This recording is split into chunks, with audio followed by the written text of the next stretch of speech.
There she is. There she is. Kal-toh is not about striving for balance. It is about finding the seeds of order, even in the midst of profound chaos. Here, and the black on the secondary level. I know what it is. Let's play. Yeah, this game is supposed to be fun, not a life and death struggle. But now he is using my game. My game! Player 2 has entered the game. We've got a game to win.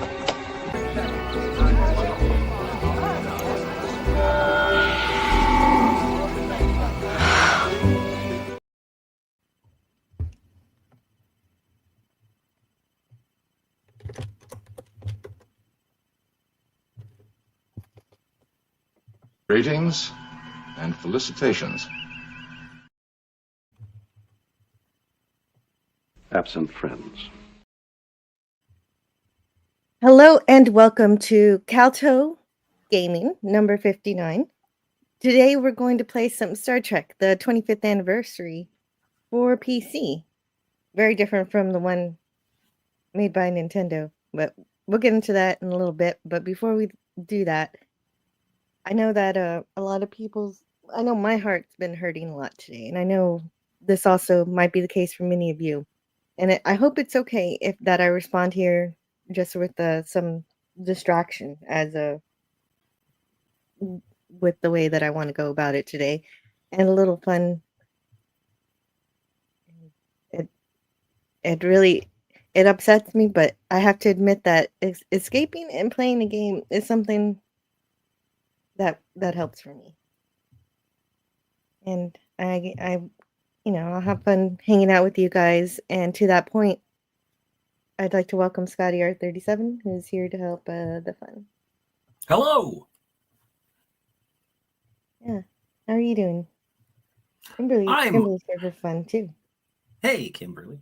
Yeah, I think I'm in the same boat as a lot of people, but I do appreciate enjoying our ridiculousness in the face of so much darkness in the world.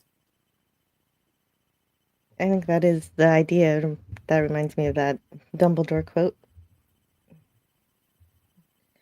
You're going to have to help. What is the Dumbledore quote? His quote is, "Happiness can be found even in the darkest of times, if one only remembers to turn on the light." Wise old wizard. Yeah. Thanks to J.K. Rowling for that one. Franco has this game on the Amiga, but never played it. Yeah, I played it many years ago when I had, I don't remember at which point I played it, but I really enjoyed it, and it was so exciting to me that I got to hear all the voice actors from the show in the game. It was a very special treasure that I hadn't known existed at the time. Well past the 25th anniversary. Well, it's so funny because I remember buying this on disc, and then I found out that there was a CD-ROM version with the full cast, and then there was a sequel called Judgment Rights, and at that time it was just straight to CD-ROM as the technologies advanced, and that has the entire cast. And then there was a third adventure game that only went to a trailer was released, and apparently it has full voice cast as well, but it was canceled. And one of my dreams, and I doubt it'll ever happen, has always been that they animate the game, just do animations, because that would be the last sort of performances as Uhura, Scotty, McCoy, Spock. It exists somewhere, but it hasn't. You know the name of this unreleased game? It's either Vulcan Fury or Vulcan Forge. I think it's Vulcan Fury. But yeah, there is another spate of full audio recordings in character that has never been released, and I'm sure it's all tied up in legal issues. But if you do ever want to sort of the same way that when I was introduced, not even reintroduced, but introduced to Star Trek the Animated Series, I got to hear the entire crew in adventures that I'd never heard before. These two games, 25th Anniversary and Judgment Rights, will certainly, even if you just want to go and watch a playthrough on YouTube, hopefully this playthrough doesn't get sort of flagged. But yeah, it is such a joy just to be able to hear our heroes back in action on an adventure that I probably will forget a lot of this game because I haven't played it since the 90s. That's this episode's warning. If this stream suddenly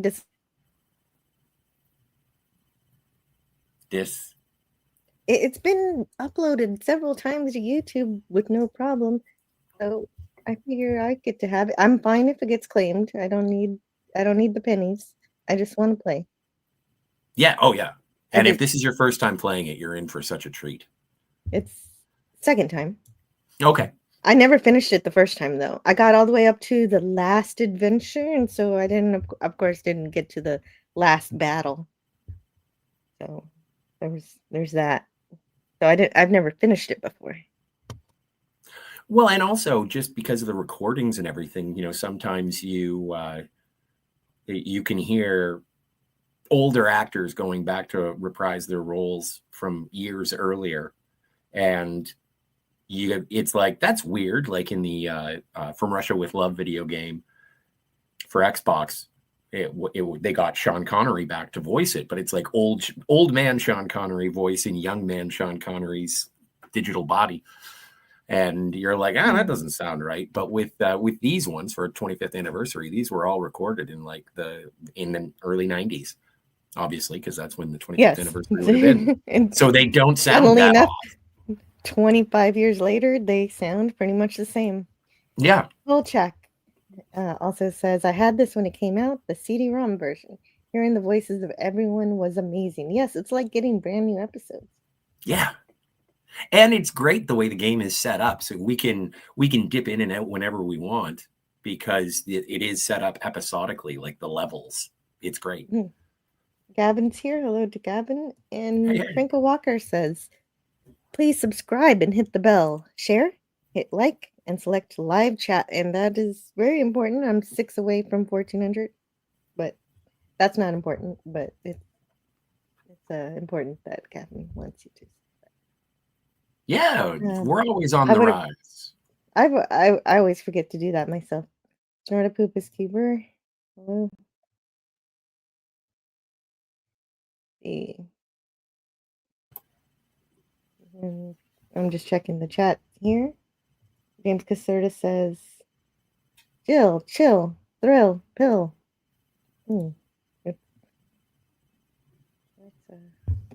With skills, she will. You'll get your fill. I thought we were just rhyming. Sorry. That's okay. No, that's good. I should have continued it, but I'm trying to see who else is here. Oh, DJ Playnice is here. He says, "Wee." Hello. I'll play it for you. I can't wee so well today. But let's see. Phrasing? Oh no, that's working fine. Great, as long as you can wee. You must be mistaken, sir. The gentleman and I have never met. Whee! There you are. Delightful. And also, Old Man Bird is here too. Hello. Great. Oh. And Lemon Pie. Don't forget Lemon. Pie. I saw you. So now's the part where I find the game that I downloaded and start it up. And I'm going to start it up before I share my screen in an attempt to see if I can keep the stream from being blocked by just not playing the title Star Trek theme. And I'm guessing maybe that might be why you guys had trouble. We'll see. We'll see if that works.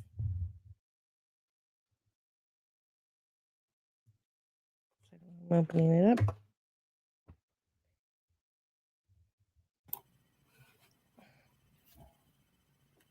Bring this over here and press play. And you can't hear it because I'm leaving out the theme song. What's going on? Here we go. Space, the final frontier. These are the voyages of the Starship Enterprise. Her 5-year mission to seek out new life and new civilizations, to boldly go where no man has gone before.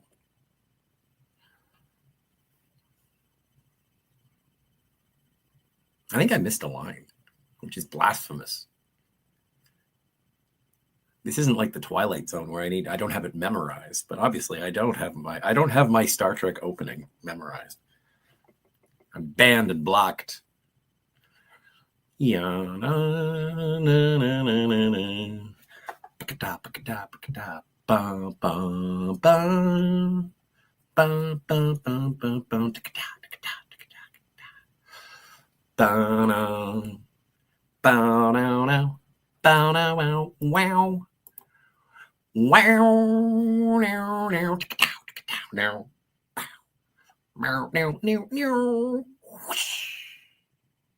There we go.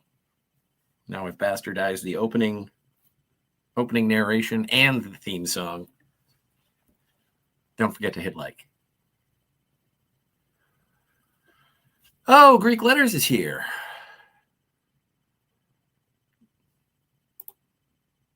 This game wakes up memories.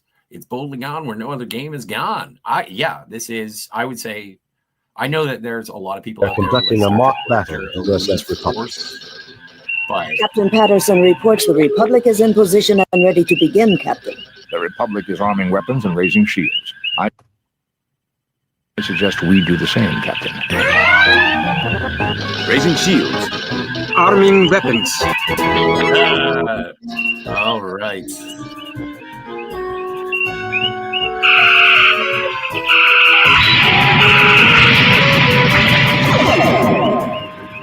Oh, man. Watch out.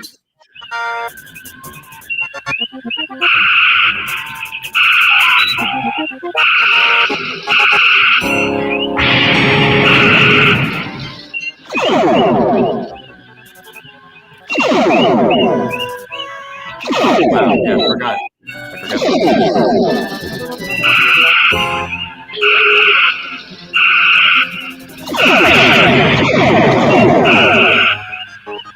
Oh no, there's damage to the. Oh no, it's repaired. Scotty's doing his job. Our sensors are kind of. Aye, sir.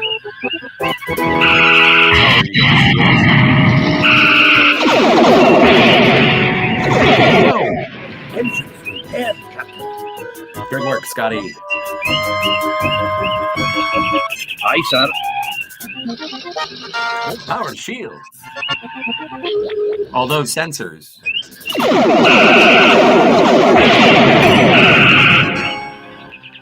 Aye, sir.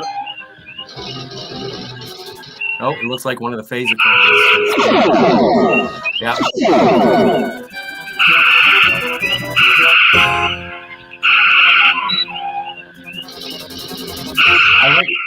I like how Chekhov is in charge of weapon. All right. Computer estimates the Enterprise's warp drives have overloaded and exploded. Oh, Not my boy. engine. It's just a simulation, Scott. Captain Patterson says better luck next time, sir. Lowering lost. shields and disarming weapons. Oh Message no. coming in from Starfleet. On screen, Lieutenant. Jim, the Enterprise is ordered to travel to Pollux 5. The natives report that alien life forms have been attacking the settlers near a mine at Mount Idle. You are to report to the High Prelate of the colony. The settlers are members of the Acolytes of the Stars sect. The description of the attackers vary, but all say that the attackers resemble creatures from many Earth religions known as demons. Starfleet wants you to determine the nature of these creatures and to resolve the situation without bringing harm to the colonists. Starfleet out.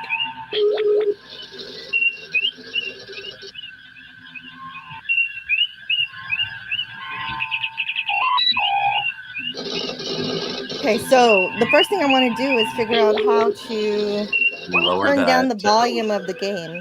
Yeah, that's a little much. Yeah, but I guess it was a bit exciting. I couldn't stop it. Oh no, fair enough. It kind of just launched you right into it. Yeah. But honestly, when it came down to the space battles, Jill, I was under the impression that that was going to go exactly the way that it did. Well, okay. How do I get to the sound options in this game? That's the first thing I gotta do. Oh, someone has arrived. I'm opening up the manual to find out how to turn down the game. I should have done this earlier. Yeah.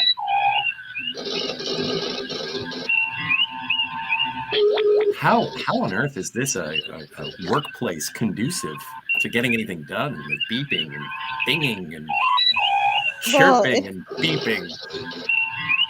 You've always found the Enterprise bridge busy.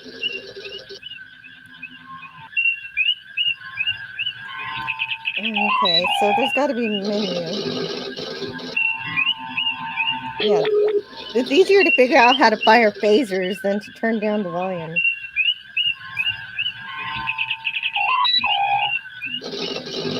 Well, that is one thing that I cannot remember. Yes.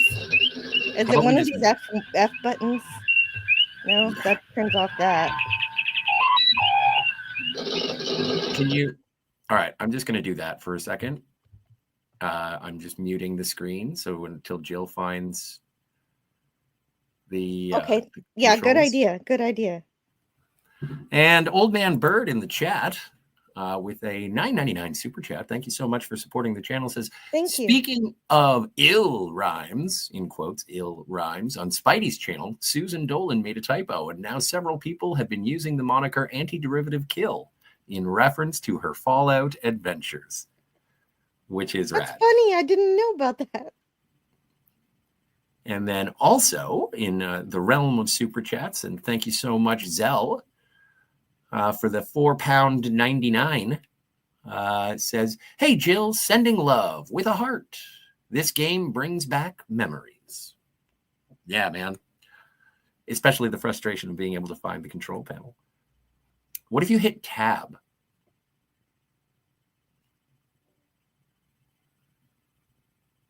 Because I think tab will take you out of the view screen, and then it might be able to take you to controls.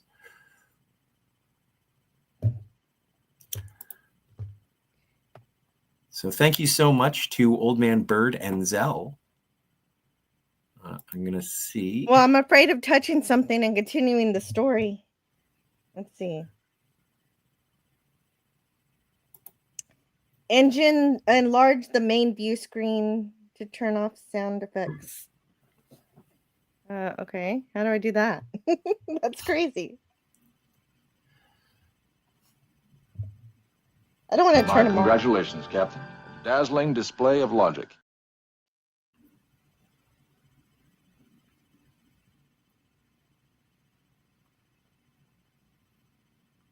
What? Liberty and freedom have to be more than just words. I need help. Oh, here we go. K for Captain Kirk. Isn't that... All right.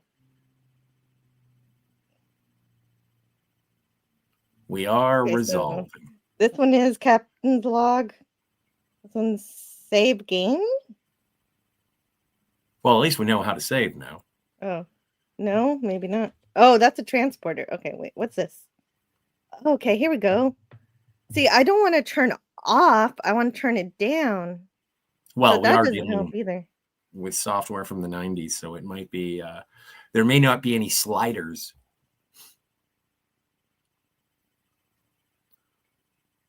Reverse polarity should seal the incision.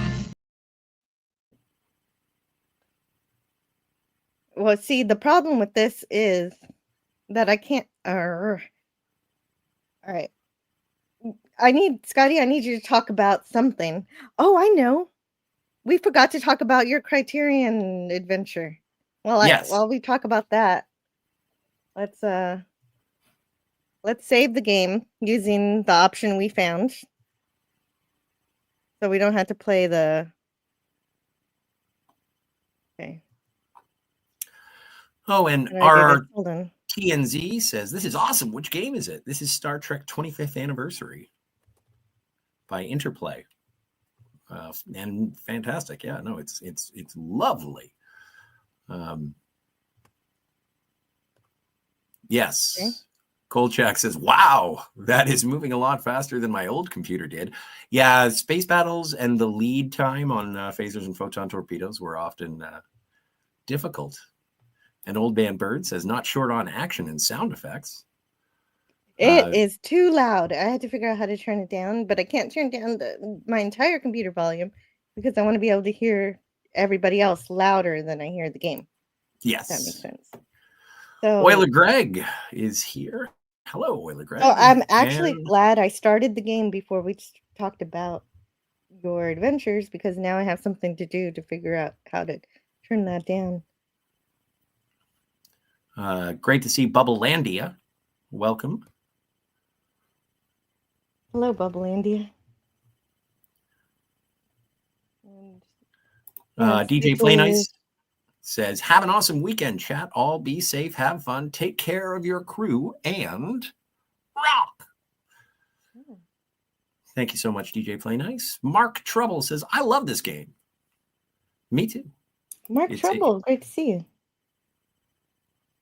Yes. And Bubblelandia says, like the stock market ticker sound. Beep, beep, beep, beep, beep, beeping and flashing and flashing and beeping.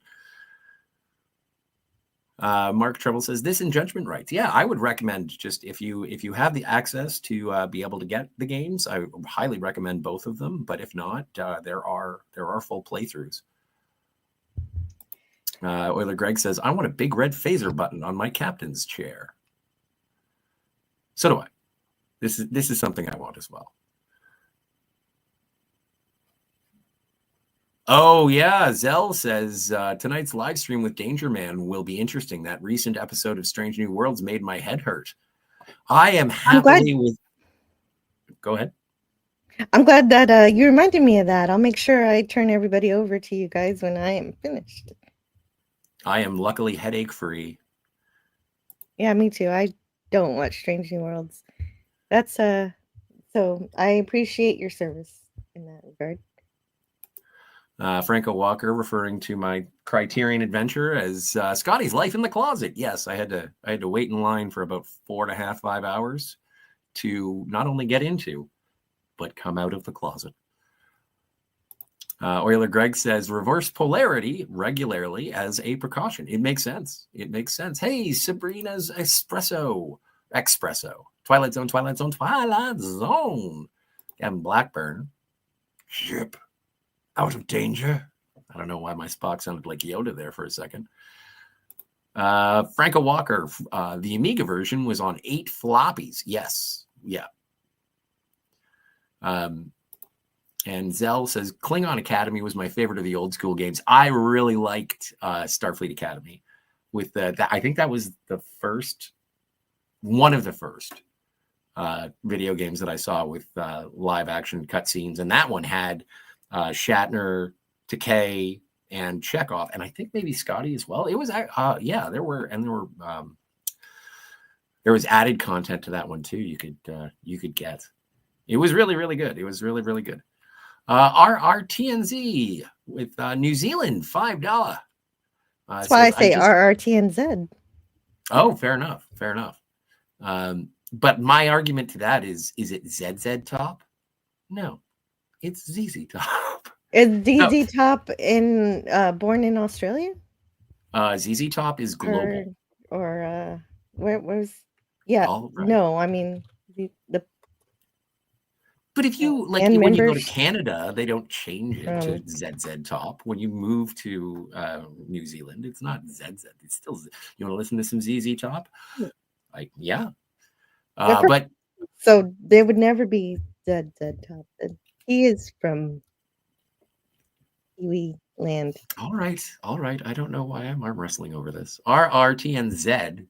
And like with I very like that over there. My favorite thing that they do over there is they don't call it a crosswalk; they call it a zebra crossing. I think. Oh, yeah. I mean, it makes sense. But also, you were going to read it for me, but now I want to read it. Yeah, read. RRTNZ says, I just found the fan-made Super Star Trek 25th anniversary version running it on my phone now. Great fun.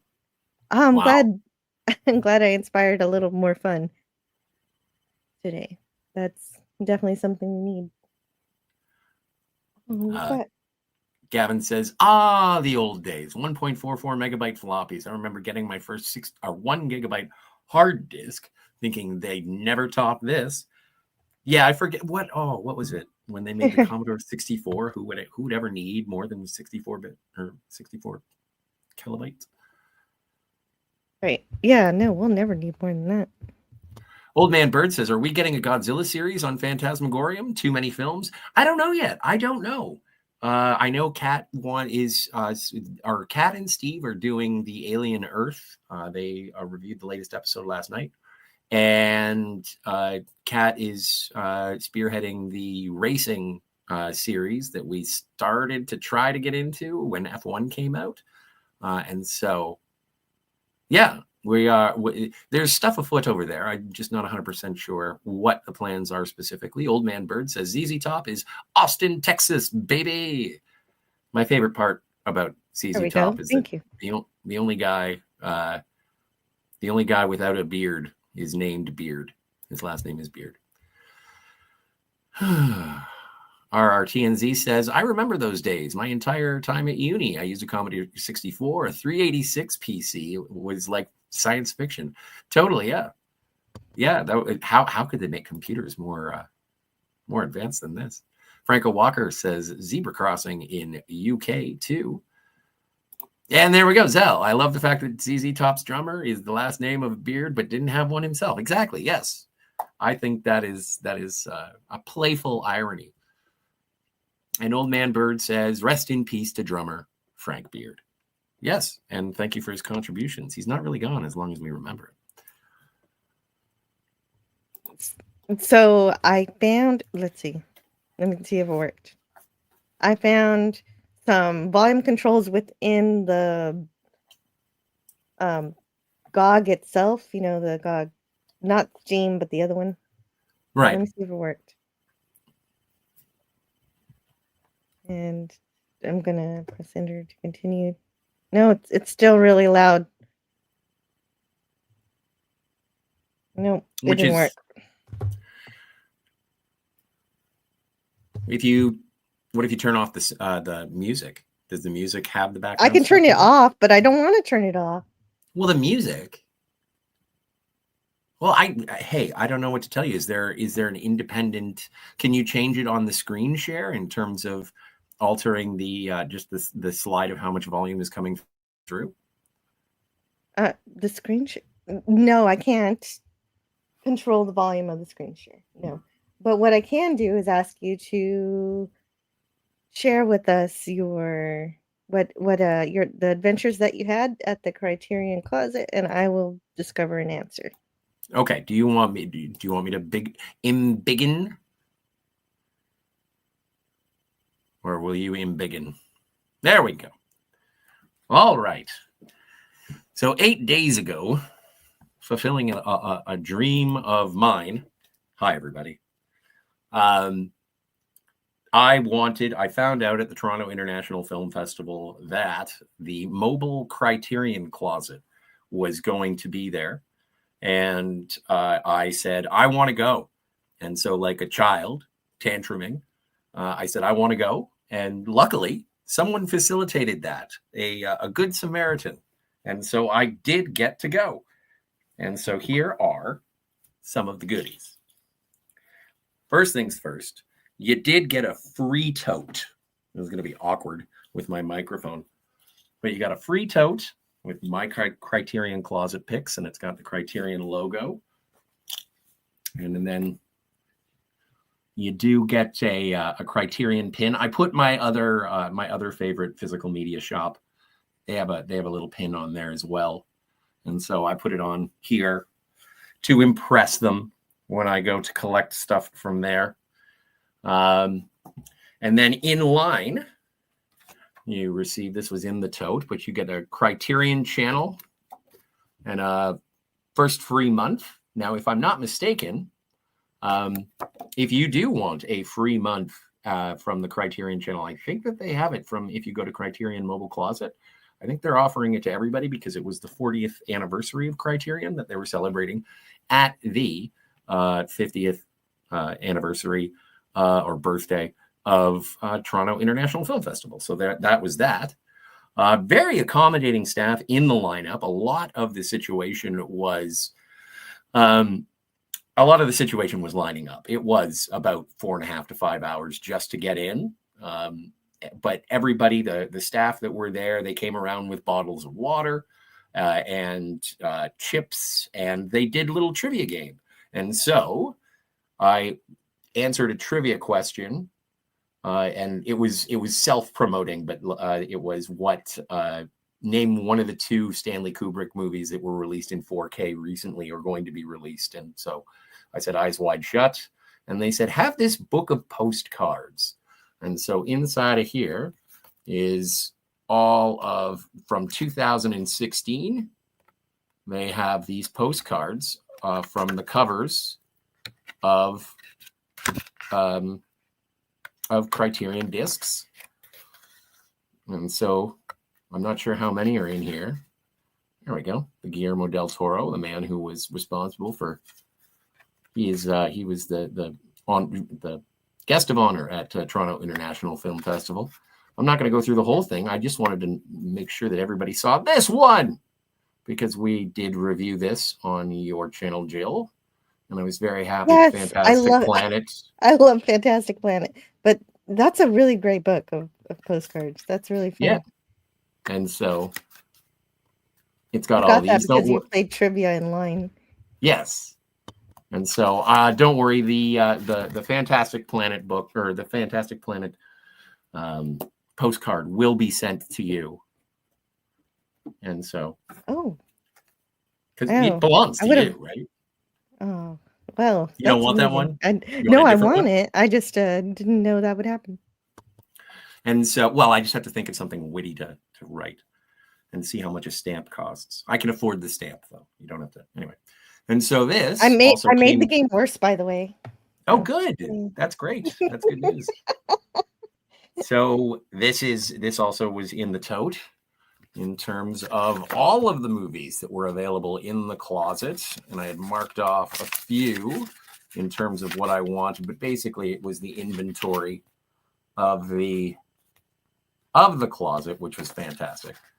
And you'll get to see it, or at least you'll get to see a video of it. So then I guess we should get to the movies proper. Now in the video, I picked out 3, but I couldn't afford 3. I don't know what their 40% off was based on. I couldn't work it out. I asked Jill to work it out, and she said, yes, that was 40% off of what? And I was like, well, still. Anyway, it was more expensive than I thought, but it was still totally worth it. So first movie I got was a Martin Scorsese movie that I had never seen before called After Hours with Griffin Dunn and Rosanna Arquette and Linda Fiorentino and Will Patton and John Hurd and what's his name? Dick Miller and Griffin Dunn, obviously. And so this is an incredible, surreal, dark comedy about a nightmare dream state that I had always heard about and I had never seen. And so I was very, very excited to get this. Outstanding is always, showing off Criterion stuff is always sort of like, look how much they have. And so it does have an essay, a lot of special features, absolutely fantastic in terms of, I love liner notes. And so I got my Scorsese. This was one that I desperately wanted. And so I'm glad I got that. The other one you'll see that I didn't get in the video, but the main the pièce de résistance, and the reason I couldn't afford anything else, but I didn't care because this was what I wanted. And it's difficult to see. Well, no, it's not difficult to see. It's like I can't put it up close because it's too damn big. But it is the Showa era films of Godzilla from 1954 to 1975. And it's this book, it's this tome. And so was super jazzed about this. It's got 15 of the Showa era Godzilla movies, and with incredible artwork. This was on the back, and so this gives you an idea as to which movies are in the collection. 15 films: Godzilla Raids Again, King Kong versus Godzilla, and I think this is one of the few sets that you can get that has both the Japanese and the American versions. But it only has the Japanese version of the original Godzilla, so no Raymond Burr. Mothra versus Godzilla, Ghidorah the Three-Headed Monster, Invasion of Astro Monster, Ebirah Horror of the Deep, Son of Godzilla, Destroy All Monsters Attack, Godzilla versus Hedorah, Godzilla versus Gigan, Godzilla versus Megalon, Godzilla versus Mechagodzilla, and the Terror of Mechagodzilla. And I am shortly into the marathon. I had other things that I had to watch, but it is absolutely fantastic being able to go through this. Wonderful artwork within it. And this is, hang on. It is an incredible collection. And so it's got essays. So much. Yeah, well, and that's why I had to break the bank, sell a kidney. But yeah, and it's got artwork for each. And the only thing that I heard about in terms of a complaint was the storage of the discs. But there are the 8, and it is, I still like it. And people say that it's difficult to keep on your shelf, but I'm just keeping it in my Criterion Closet Picks bag because that's where I got it. And one day I may get myself a little bracket so that it sort of goes and make it some sort of wall art that I'll easily be able to access. And anytime I want to see Ghidorah or Mothra, I can just go and grab it and enjoy some kaiju chaos, which is the goal. But this is definitely this. And these are Blu-rays, and so this is definitely up there with my Blade Runner Ultimate Edition briefcase in terms of what I have in my collection that I am most proud of. And then what everyone got is, as everyone does when they go into the Criterion Closet, there is a Polaroid. You get a Polaroid of your time there. It does, as my friend Nala said, it looks like it was taken in 1974 from a Polaroid. And it's like, yes, it does. Yes, it does. But this is absolutely fantastic. And I am looking for a place and a frame so that I can say, look, Ma, I went to a toy store. And so that is the end of the physical media of my physical media pilgrimage. Jill, where did you stash the video? Oh, I have it right here. Oh, delightful. I have it here. I know it messes up everything. Does it? No, it doesn't mess up anything. I think I found what I need to find. I just have to find the thing. Good. Excellent. But yeah, I'll look for. And so when you watch the video, you'll notice that I am excited. And by the end of it, somewhat selfish. But come on. What were you expecting? Hello. Hi. Welcome in.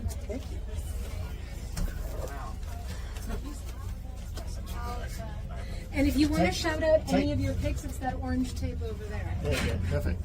Yeah. Hey guys. Scott here. These are my friends from In Line. We've been here all day. I wanted to get Godzilla. Yay! And I have it. Then I need $11.85. What title is that? I think it's After Hours. Yeah, it's gonna. Oh, I see it. Yeah. And so I got After Hours, Scorsese, Griffin Dunn, and Linda Fiorentino. I don't have to introduce Godzilla, do I? No. And then The Killing, which is 580 something, 575. To your left. It's gonna be no here. I'm sorry. To your right. Yes. All the way to the end. All the way to the end. You guys know your stuff. Keep going one shelf down and to your right. To your right. Keep going. You're gonna get there. You're gonna. Got it. And a Kubrick. So that's it. Thanks. Well, now you have to hang out and wait for everyone. I have to wait for everybody else? That Yeah. makes sense. That makes sense. If you want to help them find what they may be looking for. Yeah, what are we looking also. for? Yeah. What are you looking for? The Princess Bride? Yeah. Oh, it's 7 something. Oh, I got you on Princess Bride, and then what else? Sorcerer. Do you want an actual Princess Bride is there. No. Sorcerer's there. Oh, you'll do that polar. Yeah. That's very pretty. Very blonde. Yeah. That's my last one. 4K? Yes, please. Pardon me. Oh, amazing. Okay. That's really fantastic. Now, would you mind showing off the bids for our camera over here? Just all get together. Yeah. Huddle up. Let's see what you got. Fantastic. And I'm going to grab a photo for our archives. And then my question for you is... And there you go. You don't get to find out what the question is. I know. What was the question? I don't remember. I was so full of beans. But yeah, so that was the adventure in the Criterion Closet. It was absolutely worth it. If I hadn't have gone, the price would have been my very soul. And so super happy about that. And thank you to everybody who encouraged me. That's including you, Jill, and helped me get there. It was a fantastic day. And it is, yeah, exactly. As Gavin said, Scotty is part of the archive now. Yeah, I am there. And there was some question as to whether or not we would be able to show the video, but everybody signs a waiver saying if you are in the Criterion Closet, your likeness does no longer belong to you. So thanks to those guys who were in line. So yeah. Yes, that's fantastic. I'm so glad you shared some of that adventure with us. Now we all know what it's like to be in the closet. Yes. And it is the only thing that I would say is that for the amount of time that you're in line, you're only really allotted 3 minutes to take a look. So you really have to pre-plan it. Whereas when you see other people doing it, they get to meander and take a look and be shocked by it, which is the goal of the closet, according to the president, is because it's not alphabetical. It's by the spine numbering. And so what it's supposed to do is sort of excite you into movies that you haven't seen or you're reminded of after a long period of time. And that would be nice. But 3 minutes was pretty much a supermarket sweep to run around and grab what you wanted and get the F out. But yeah, fun times. Old Man Bird says, did you ask that? Yeah, you did have to know what you wanted. Old Man Bird says, did you ask that girl out? Prefer blondes? No, I'm a brunette man. I enjoy brunettes.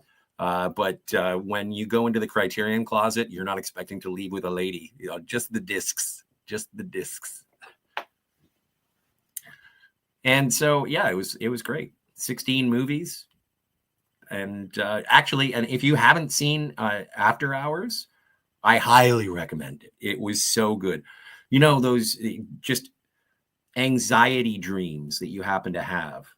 That is a movie that perfectly represents the anxiety dreams that we all share.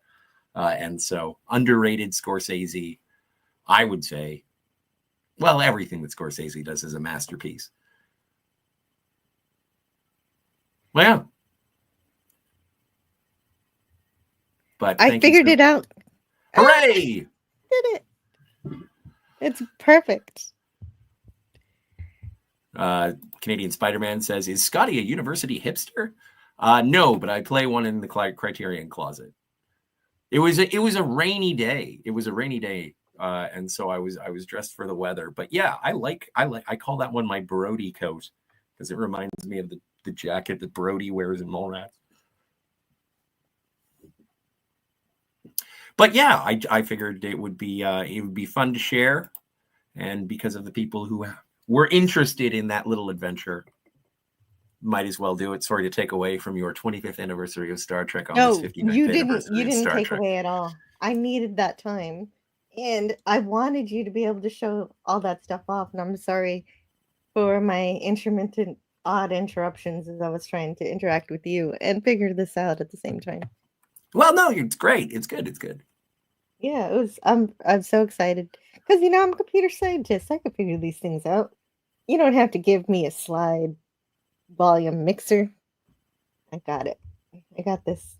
I'm excited, and I'm glad that you got to have your adventure. And because if you didn't, you'd forever wonder what it was like. Yeah. Oh, absolutely.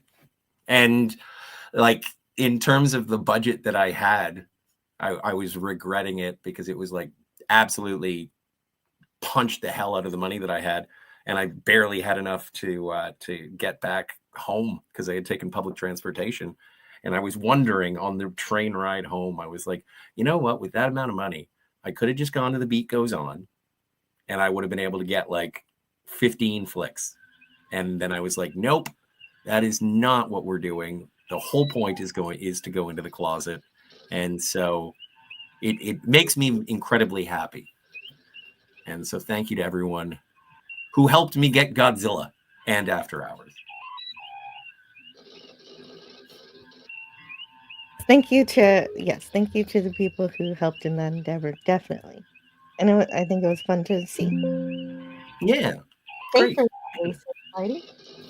Oh, I'm not sure what he's referring to, but I'm sorry to say that. Gavin says, I saw After Hours in the 90s, late on BBC. It is a lost classic movie. Yeah, it is one that I had seen the cover of at video stores throughout my youth. Hey, Internet Help Desk is here. I can hear the bridge and I can't see it. There we go. Perfect. Thank you. I figured out how to turn down the volume. I figured out which file. Great. Oh, does this mean that you get to try again to destroy this ship? No. I'm not doing that again. Oh, okay. We're just going to get on with the adventure, however that's done. Which I don't know how to do either. What are you trying to do? Well, now I can actually play the game, is what I'm saying. We're supposed to go somewhere. Pollux 5. I forgot. Pollux 5. Okay. Pollux 5 or Pollux 4? In the meantime, I'm just going to make everybody dizzy. Internet Help Desk says, good evening, chat. Hello to the Internet Help Desk. So good to see you. You arrived at just the right time because I'm finally getting the actual game started.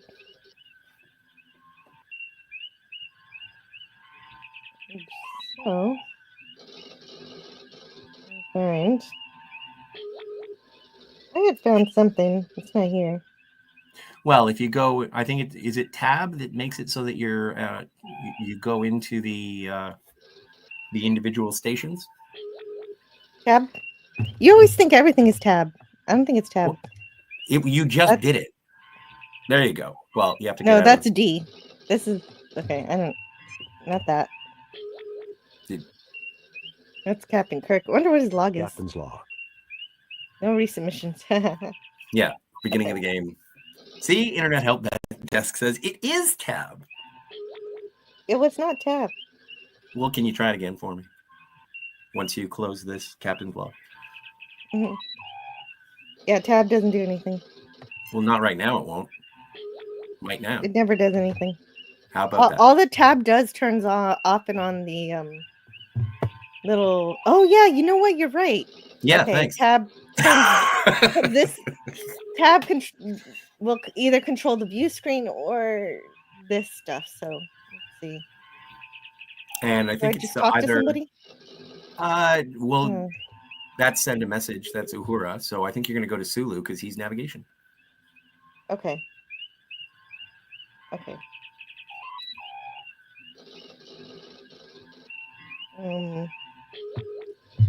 So navigation. Okay. Sulu. Actually. I wish it would give me like what this means. Like go to warp. No. Oh. Arming weapons. Well. All right. Okay. Disarming weapons. Thank you. We That's don't need orbit. shields. Orbit and shields. Yeah, that's orbit. Mm-hmm. So I think it's you check off for navigation with those arrows. There you go. Now we'll go into the Now these aren't labeled because this is the copyright protection that you would have had with the manual, and it'll tell you where Pollux is. Back in the day, before they had copy protection on the discs themselves, you used to be able to get, this is for everybody who's not old enough to remember this, although I don't know what the demographics of the channel are. You'd have to open a manual that would say, go to this page to answer this question, and then that proves that you actually bought the game with the manual. I don't know where I'm going. I just randomly picked something. Then you're going to get attacked by somebody. Yeah. Ships closing rapidly, This is a mess now, isn't it? Damage control standing by, sir. Yeah, you have to fight. On screen, Lieutenant. What? Shouldn't have come here, Kirk. Now we must destroy you. Okay. Oh boy. All right. Well. Your shields. Shields, Captain. Raising shields. Good work. Arming weapons.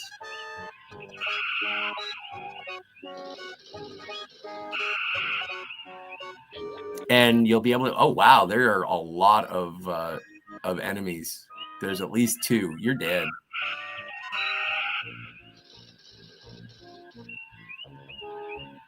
So this is yeah.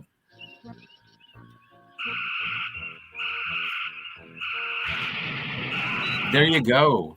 Canadian Spider-Man gets it. Do not mess with anti-derivative kill. I'm getting into fights I don't need to be getting into. How very Jim Kirk of you. Internet Help Desk says, been many years since I played. And Old Man Bird says, did you see that Warbird cloak? This is really fast. These are Elassie pirates. They're I don't think it's a Warbird. Oh, maybe it does cloak. Oh yeah, it must, because I'm seeing the lights blink on and off, blinking and flashing. Aye, sir. I think everything's damaged. Bridge repaired, Captain. Your shields. What about my shield? Wait, what? See the outline of the shields? Yes. Yeah. On your tactical display. Sabrina's Espresso. Twilight Zone, Infinity, Twilight Zone. And Franco says Captain Jill isn't doing too bad. I'm doing pretty bad. Oh yeah.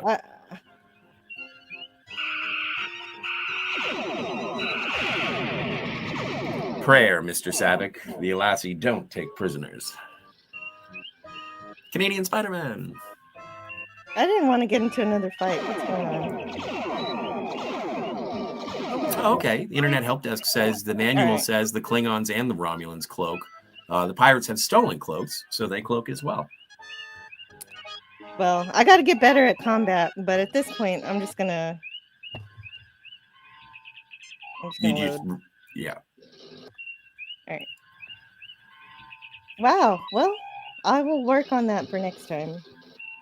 Well, I'm sure that I have to do better maneuvering is my problem with my combat skills there.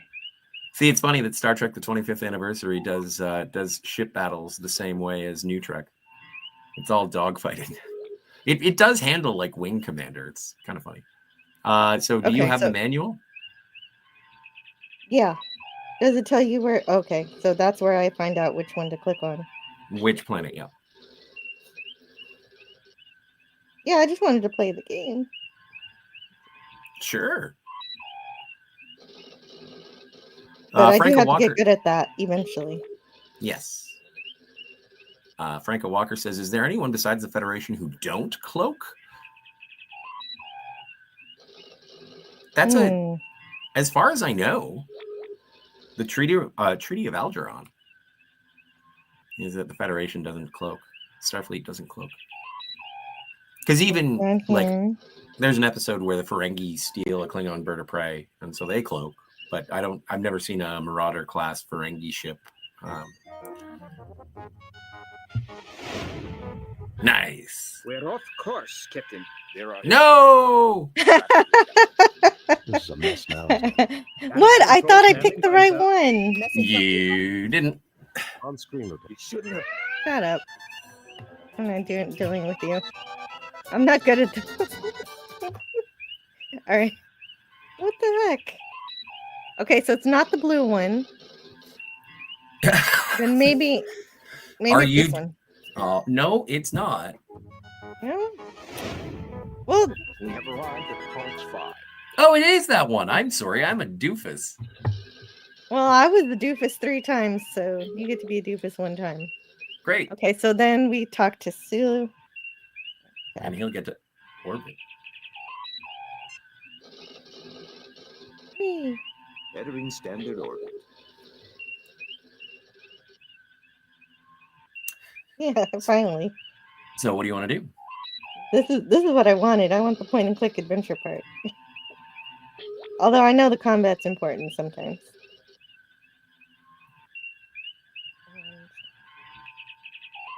Okay, so we're in orbit and well, we've got to hail the planet, right?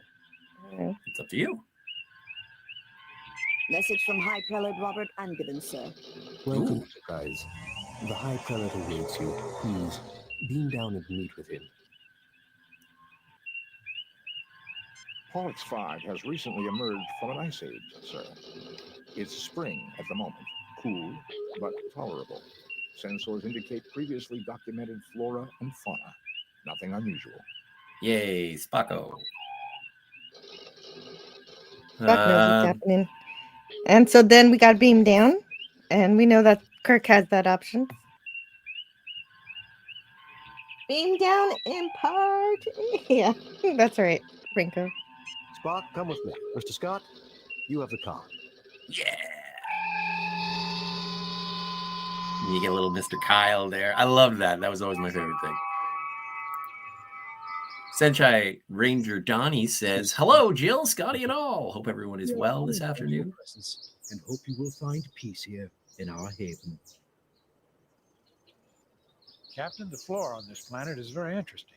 I wonder how useful it may be for medicinal purposes. Okay, now you can read, Donnie. Hello, Donnie. It's so good to see you. Hope everyone is well this afternoon or this morning in your case. Happy National Video Games Day. No way, Donnie, you are so helpful.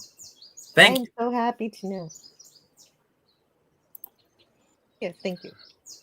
Gavin says, bombard the planet from orbit. It's the only way to be sure. I could have done that. That's true. The point is, I didn't. And Internet Help Desk is correct. Pick the berries. Just immediately No, you're supposed pick to. the berries. I think that's what it's supposed to be. Anyway, I'm stepping away for a second, so you're in the capable hands. Okay. Yes, I am. I just think it's always funny that we're always telling people on screen when they're in sci-fi shows, don't touch stuff. But I gotta touch stuff because it's point and click adventure. And so let's see. There's this guy here. And let me see. What are my options here? In terms of what is that? Oh. Okay, this is the point where I need my manual in terms of being able to know how to actually do the point and click part. So yeah, I didn't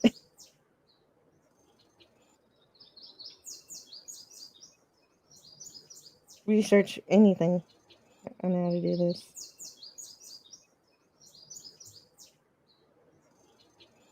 Oh, here we go. Tap T or talk. Wonder. Okay, You T for get talk. no response. Yeah, obviously we're not going to talk to that. I want to know how to look at things. How do you look at things? Maybe L? Oh, there we go. All the mining equipment use this road. Okay, so that's the sign. High Prelate Angiven waits patiently for you to decide what you will do next. Ah, see, that's what I wanted to figure out how to do. Well, why wasn't that in the manual? Anyway, I figured it out myself. I guess that's what's important. Oh, here, yeah, here it is. Look, and talk, and get. Talk, look, get, use, and walk. Oh, really? W walk. Okay. Gotcha. But let's talk.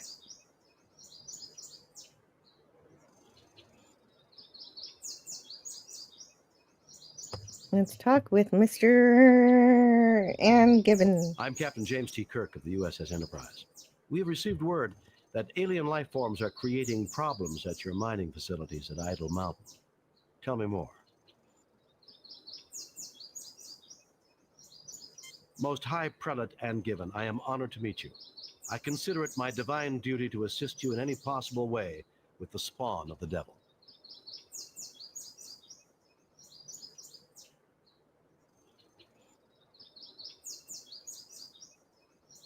Been seeing ghosts and boogeymen, eh? I find that a little hard to believe. I'm Captain James T. Kirk of the USS Enterprise. We have received word that alien life forms are creating problems at your mining facilities at Idle Mountain. Tell me more. Certainly, Captain Kirk. Not aliens per se. We have encountered what we believe are demons at Idle Mountain. Creatures surely emerging from the very gates of hell. Our God would not test us thus without reason. So we believe your might and insight are our God's method to help us discover what is going on. Aside from seeing demons, has any hard data been collected? Any evidence I could see? And so the internet help desk says, I used to talk to the guy and annoy him with mean answers. You could then get McCoy to scan him and tell you he had an elevated heartbeat. Oh, that's funny. Okay. Okay, so there is a wrong way to talk to him.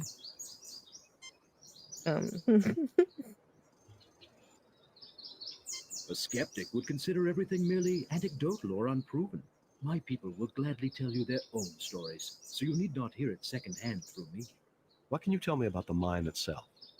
You're wasting the time of a starship capable of destroying this planet with campfire stories? Oh. No wonder you were dumped out here in the middle of nowhere. That is a mean answer. Should What I can say you tell a me mean about answer? the mine itself?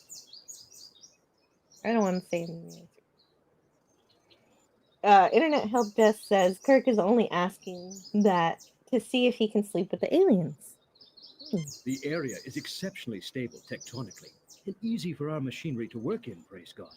We've mined for hafnium and a variety of useful trace elements. The deeper we dig, however, the more anomalous the variety of minerals seems to be. Our Ignatiate brother Stephen has his own theories about why this might be. Either way, the anomalies inspired Brother Canry to conduct studies inside the mine. Yesterday, he reported discovering a strange door. A gate to hell, surely, for the demons caused a cave-in immediately. Canry was trapped, unconscious, and the demons prevent us from rescuing him. We can only hope he is still alive. Thank you for your courtesy, Kirk. May you receive the guidance and protection of our God as you complete this divine mission. Along with it being video game day, Sentai Ranger Donnie says that it is also National Chocolate Milkshake Day. Whoa. That's amazing. But I was told to pick berries, but I don't know. You get no response. You get no response. Oh, wait. No, I wasn't trying to talk. I was trying to look. Where are the berries exactly? Various bushes and shrubs grow along the edge of the forest. I don't see any berries. A beautiful snow-covered scene with a path leading off to Mount Idle. A beautiful a quickly constructed Spartan shelter, primarily used by fledgling colonies. Yes. So I guess we go this way.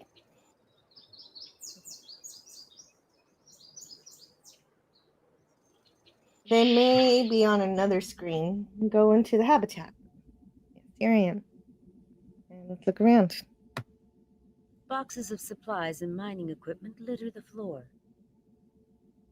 A sturdy man of advanced years whose blue eyes meet yours with clarity, curiosity, and directness. A grim-faced minor colonist nods curtly at you. The Tellarite appears completely at home surrounded by humans, but the wrinkling on his brow indicates a great deal of worry. You'll understand if I don't stand up, I hope. I am not well. Ensign Everts cannot take his eyes off the sight of Mount Idle. This man is in no condition to talk. He is too busy consoling the wounded man. My Uncle John lived with the Acolytes a long time ago. He died in their service helping plague victims on New Ontario 6 20 years ago. The Acolytes did a lot of good work for the needy in this quadrant. It will be good to help them for a change. The medical methods of these people seem primitive to me, Doctor. By our standards, yes. Here the Acolytes prefer a simpler lifestyle. Unfortunately, this is one of the consequences. I am worried about Brother Chubb. Can you examine him, Doctor? He is too busy consoling the wounded man. I am worried about Brother Chubb.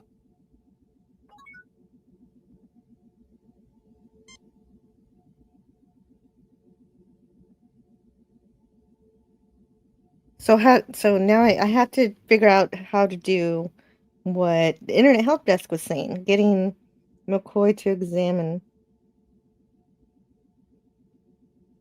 So how do I use the medical tricorder on the wounded man? That's what I got to do.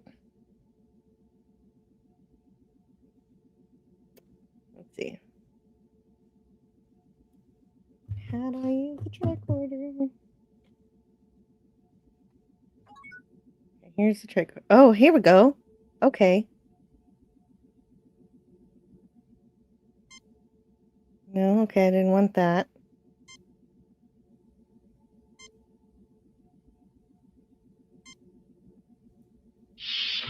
Oops, I didn't want to leave.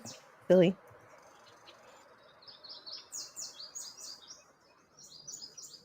That was a waste of time.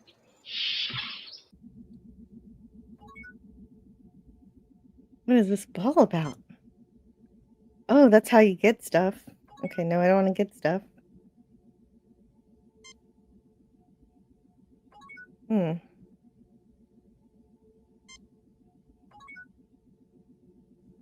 Alright. The hand with the ball?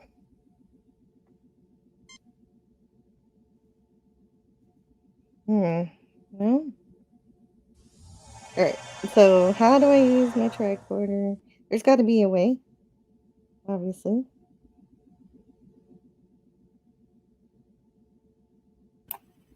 Oh, and there's two different kinds of tricorder. There's regular tricorder, and as the doctor from Voyager would say, medical tricorder. Yeah, so how do I use the tricorder, Scotty? So I think if you go, see that little hand holding the ball? Yeah. If you click on that, and then you go into your bag of stuff at the top left. Oh, okay. I see now. Here we go. Here's medical. And Jim, this man has suffered severe physical injuries to his head and arm. The wounds have been adequately cared for. However, he has developed a Nugarian infection. If not treated swiftly, the effects can be fatal. The infection can normally be treated with hypoditoxin, but there's none on the Enterprise. I may be of some assistance. The Lorexian berry grows near the mouth of the cave. If I could acquire it, I would be able to synthesize the hypoditoxin from the berry. Unfortunately, the demons prevent us from approaching the cave entrance. Perhaps you could retrieve it for me.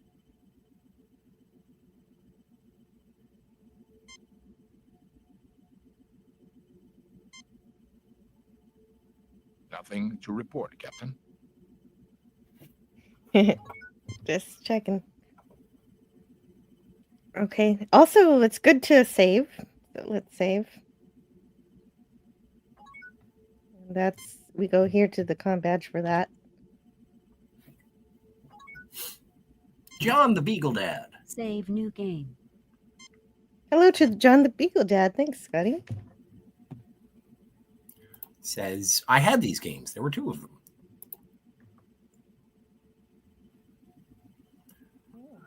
Good to see you. Time for a fetch quest, says the Internet Help Desk. He's Yes. worse than dead. His brain is gone.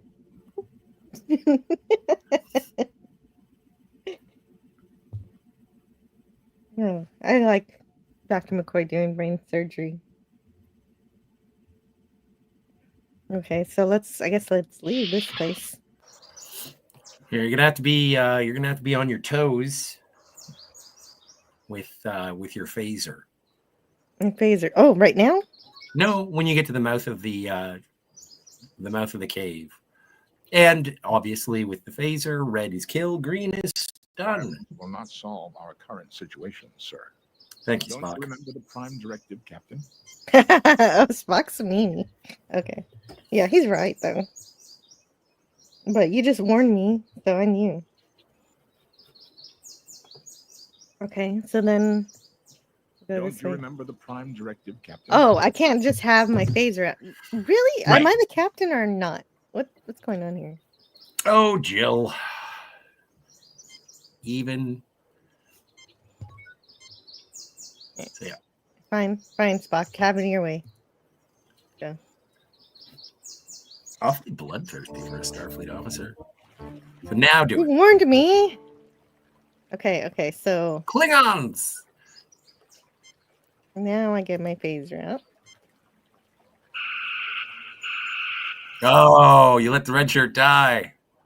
You weren't fast enough. And the Klingons Oh. with a dull thud. But I don't want him to die.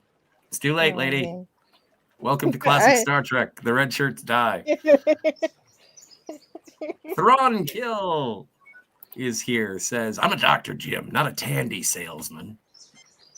That's funny, Thrawn Kill. I had it. I played this game for the first time on Get Tandy. no response. Oh, did I not get him all?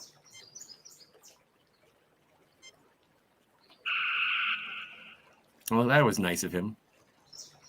Wait, he's okay. Oh, good. But be careful, because I think that if you go too close, what is this? Laser fire and an unknown energy beam. Is everyone okay? We're fine. Did you register any disruptor fire? No, Captain. Why? Are there Klingons down there? No, just an idea. Kirk out. Fascinating. I begin to suspect that we have stumbled upon something that the colonists would never have uncovered. What is it, Spock? I wish to gather further data before making a definite conclusion, Captain. Gather more data. I know how to gather more data.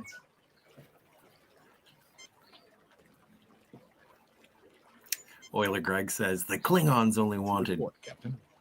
peaceful coexistence. You tricordered on the Klingons and nothing happened? This is not a Klingon, Captain.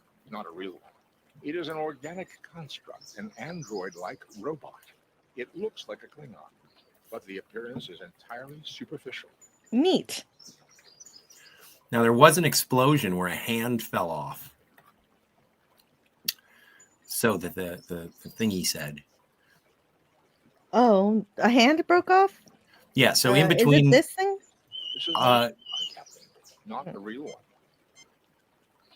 one. Okay, so see in between Kirk and Spock, there's a little fleshy thing.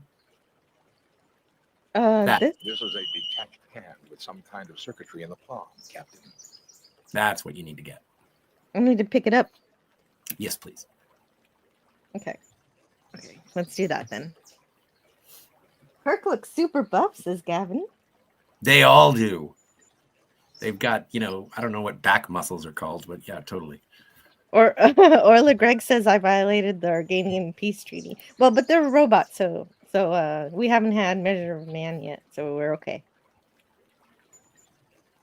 Hey, nama.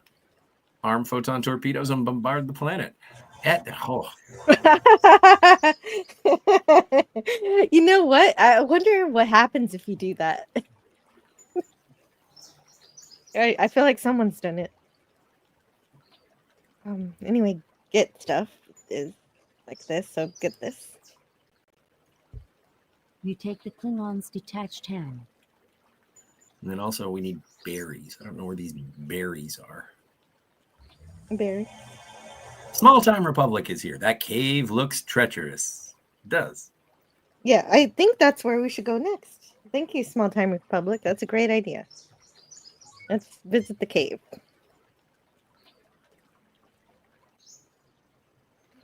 Are those the berries?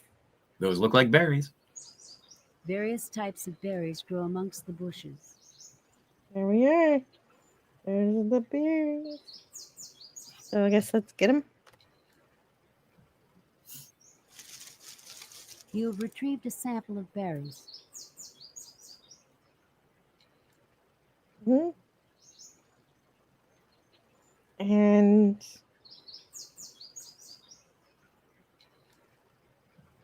I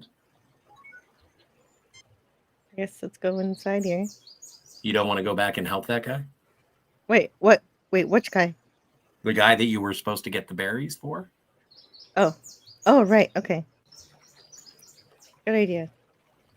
I forgot about that guy. Franco Walker says, eat the berries! I probably could eat the berries. That'd be funny. And then I have to collect more berries.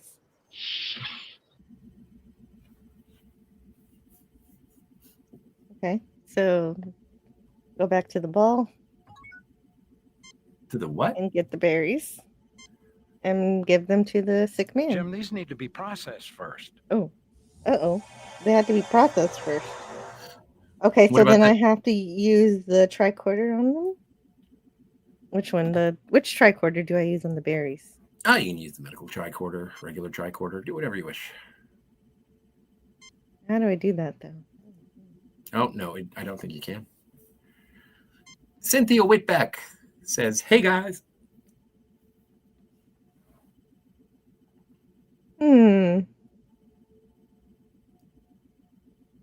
Okay. Oh, I guess maybe. No. Jim, these Somebody's need to be processed first. Can you give it to the guy who said that they would do it? Who said they would do it? So you're playing this, right? Nothing happens. Yes. Okay. Nothing happens. If you want to try talking, there you go. Found the berries. Bring them to my lab quickly. There we go. Okay. As Internet Help Desk says, take it to the other habitat. So there were 2 doors that you could go into. Exit this door, and then there should be a door. Thank you very much. And Euler Greg says berry flavored Saurian brandy is popular in the outer world.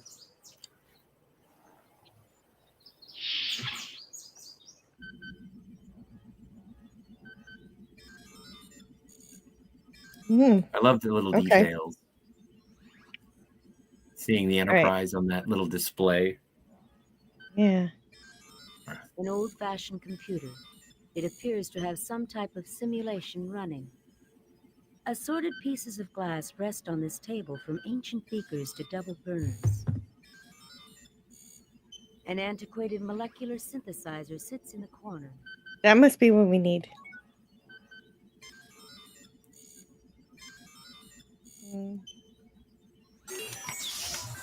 The machine synthesizes a quantity of hypoditoxin.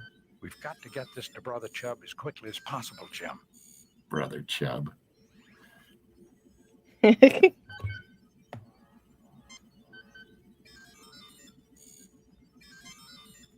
Fascinating, Captain. It is an RDAC 4 molecular synthesizer, a museum piece in perfect working order.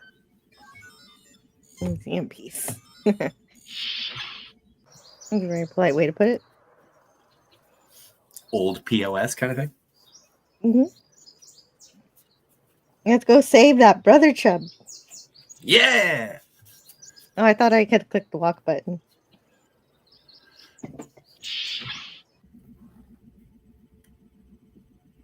Now the berries are processed.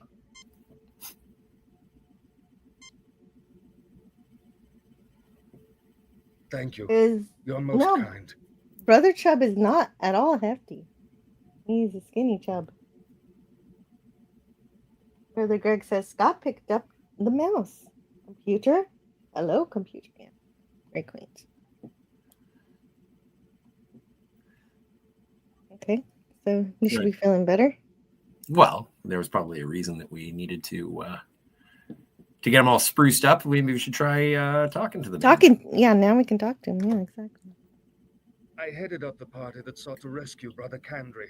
Without warning, the demons appeared and attacked us as we approached the mine. Can you tell us what they look like? Like the demons that have plagued devout folk since before our people left the earth. Huge, muscular demons with ruddy skin, truly the manifestation of evil, with bat wings, horns and talons and a pointed tail. God preserve us all. One tore open my arm and I surely would have perished, but for my companions who bore me back down the mountain. The demons didn't follow you? No. Oh, Cynthia, I'm not sure what kind of berries they were, but when I synthesized them, they turned into hypoditoxin. And so that healed this man so we could talk to him.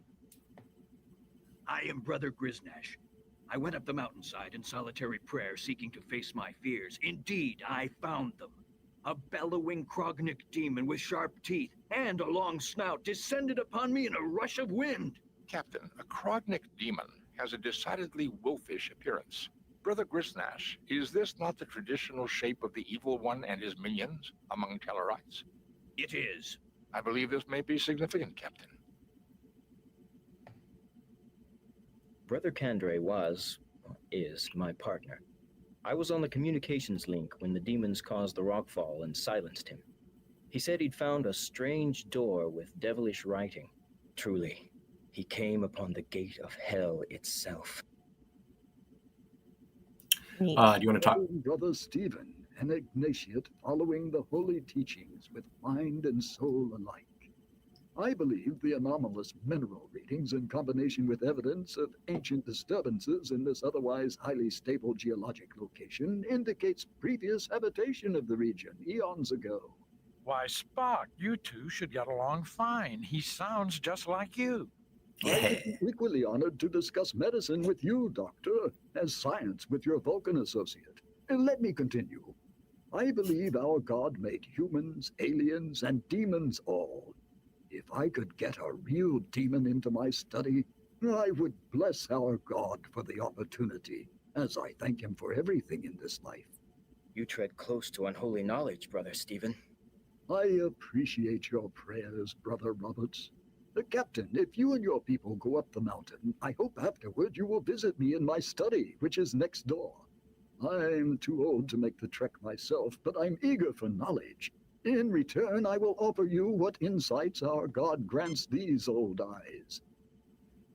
Nice. Okay. Did you want to talk to Spock about his findings? Sure. The medical methods of these people seem primitive to me, Doctor. Findings. By our standards, yes. Here the acolytes prefer a simpler lifestyle. Unfortunately, this is one of the consequences. Well, I guess he didn't seem to. Yeah, he didn't have anything new to say for that. But we have this other thing in our possession too. What's this? Oh, the hand. Yeah. What an interesting artifact. It appears to have been damaged. When you have a chance, take it to my lab and we'll see if it can be repaired. There we are. Perfect. He is quick. One building to the other. Yeah. They sound like the same demons we get in London, says. But Rinka Walker says that for him, it's time for a beer. See, we got a hand, right. And we've got to figure out what to do with it here in this laboratory. And right, so let's get the hand. Yeah. What a fascinating piece of equipment. Highly advanced technology. You see here, it seems to have been damaged, however. Take it to my workbench and let's see if it can be repaired. I fear my hands are too shaky to perform such fine work, but perhaps one of you can do it. Mr. Spock, see what you can do about that hat. I love the little animations on this too. Hey, Daniel's Hot Topics. This machinery is delicate, but I have managed to repair the circuitry. Hi, Daniel. We're playing a game here. This is the 25th anniversary, and we're on the 59th anniversary of the 59th year since Star Trek was made. Thanks for subscribing, Alan Abella. Yeah, thank you.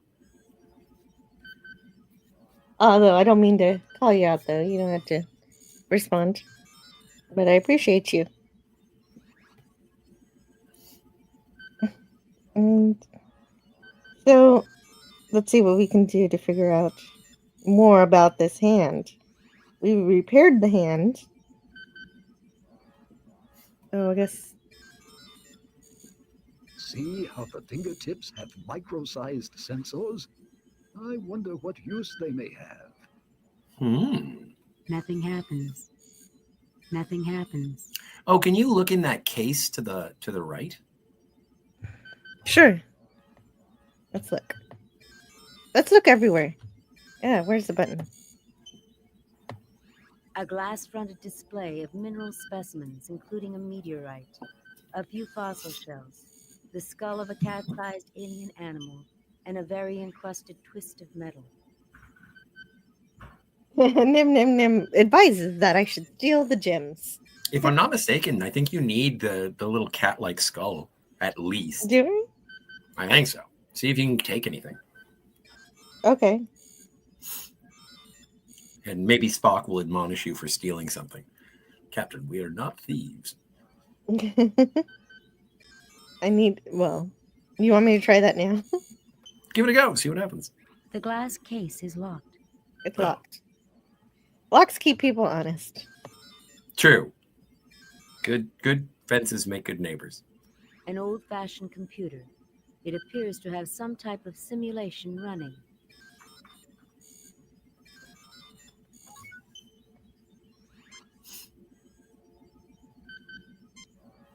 A vintage 801286 of the mid-21st century.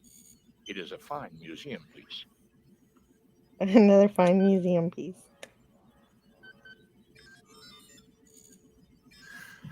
Oh, I'm trying to remember how you take that stuff, because you do have to get that stuff. Mm-hmm. Let's see.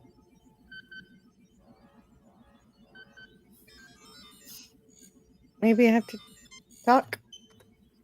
I never dreamed that Starfleet would be interested in my discoveries, Captain. But our God often surprises us. Also, Daniel says that he woke up to news that Nintendo announced the next Mario movie is going to be Super Mario Galaxy, coming next year. Nice. Which is a fun game. But I'm sure they're going to use the same characterization they built from the last game. I never saw Maybe it. with Did the you not new like it? Donkey Kong. I loved it, but I want a better Donkey Kong. Someone who thinks they're not above making cartoon character voices. Unlike Seth Rogen. He thought he was too good to use a voice. Was Jack Black okay as Bowser? Yeah, he was perfect. He Nice. was not above using a voice. He didn't sound like Jack Black. He sounded like Bowser.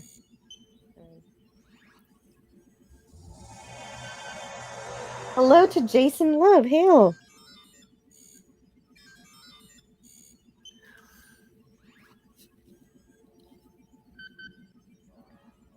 Okay, let's look at things. Okay, I already did that. Okay, so what do I do? Oh, can you tricorder the glass case? Okay. I read a collection of small items of no evident value. I would characterize this as a small museum display. He thinks everything here belongs in a museum. Like the Cross of Coronado?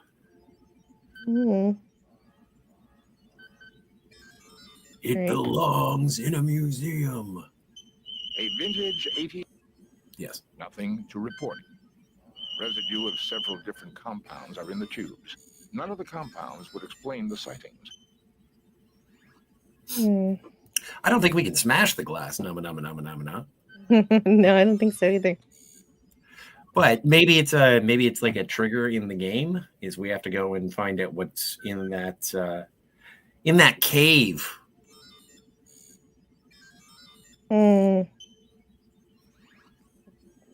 Daniel's Hot Topic says this game came out in the year 2000. I must have missed it. Maybe the full voice, but I think it came out. The 25th anniversary game came out in like the mid-90s. Yeah, 90s makes more sense. I'm trying to remember when DeForest Kelley passed away. After Star Trek 6. Yes. I don't know when precisely. I tend to not know death dates. Jason Love says, in the year 2000. In the year 2000. Yeah, it's true. I might have missed something. What could I have missed? I don't know if you missed anything. I don't know if we have to get those items right away, or if we go and talk to or go explore that cave first. I don't think Brother Steven is going to help us until we know what we need to do with anything in the case. But even Spock thinks that they're useless museum pieces. Daniel's Hot Topics. Okay, you're right. Let's go to the cave and see what we missed. We missed something at the cave. Well, we didn't go into the cave, for one thing. True. Daniel's Hot Topic says, why does a guy have a mohawk on an alien planet? Well, it's the style on Pollux. Nama says, Michael Burnham would have solved this in a hot minute. Through tears. Through tears. Yes. Yes. And everyone would remind us how wonderful she is. And how perfect she is. Yep. That's right. Jason and then she'd commit says, mutiny and everyone would say, wow, what a great idea. Oh, right. Now, you got to be careful here. Okay. So save time. Save time, yes. This is where we could lose a red shirt. How did I save?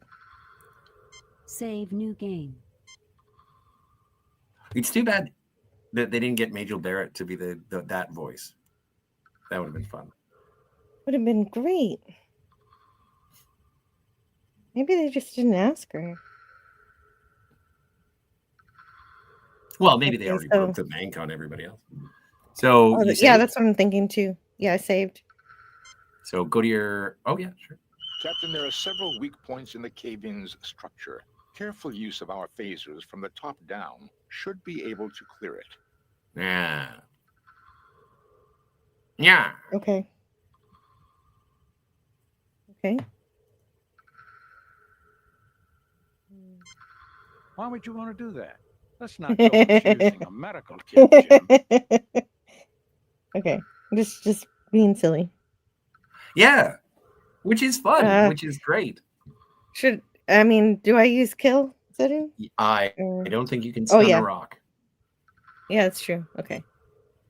Assume firing positions. 1.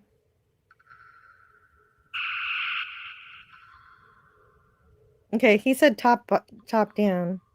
Yep. That should be okay.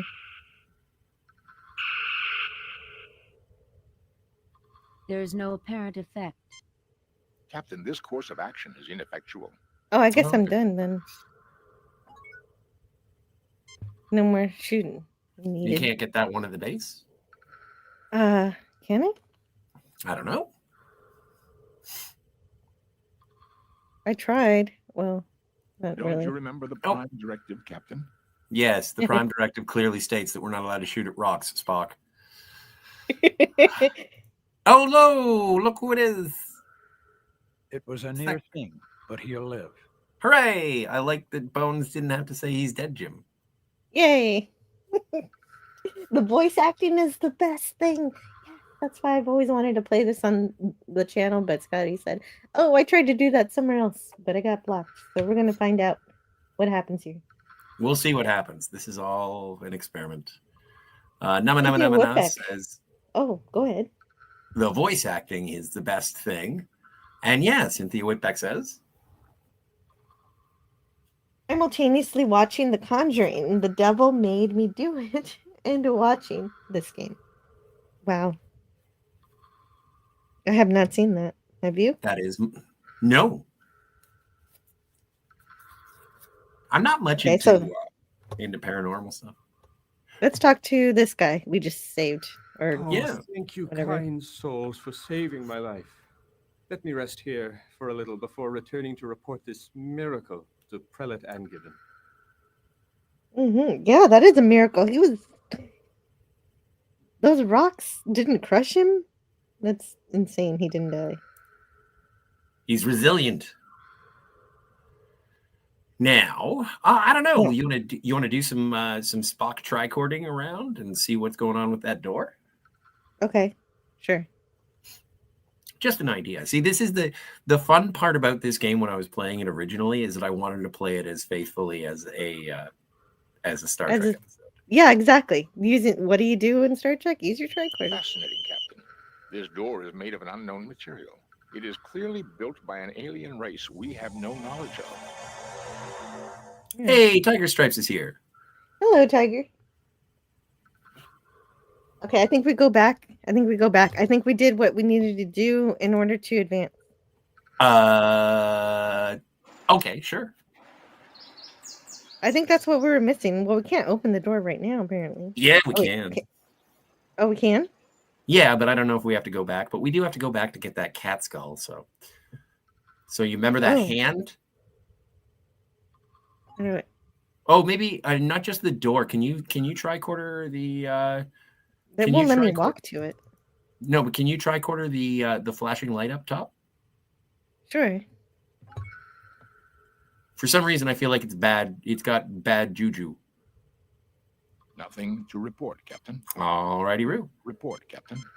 But if you take the hand from your inventory and put it on that little panel beside the to the right of the door, I think that opens the door.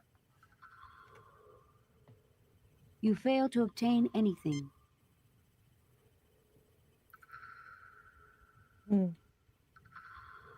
This looks like some of the hand security panels on the Enterprise. Yeah, that makes sense. I'm not sure. Hey. You fail to obtain anything. You fail to. Okay, I failed. No, not I that. know I'm not supposed to. Not that hand. The actual hand that we repaired in the lab. Oh, that. Oh, that makes sense.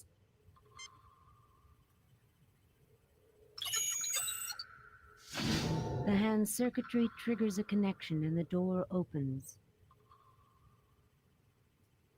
Who's the shirtless yellow guy in the pop-up? Oh, that's just basically your action display, like Da Vinci's. Yeah, that's that's Adam Warlock. But you said I needed something from the laboratory. Right. But and also because what's his name? Guy left and he went to go talk to people. So maybe we can get some information when we go back to. That's what I'm thinking. Yeah.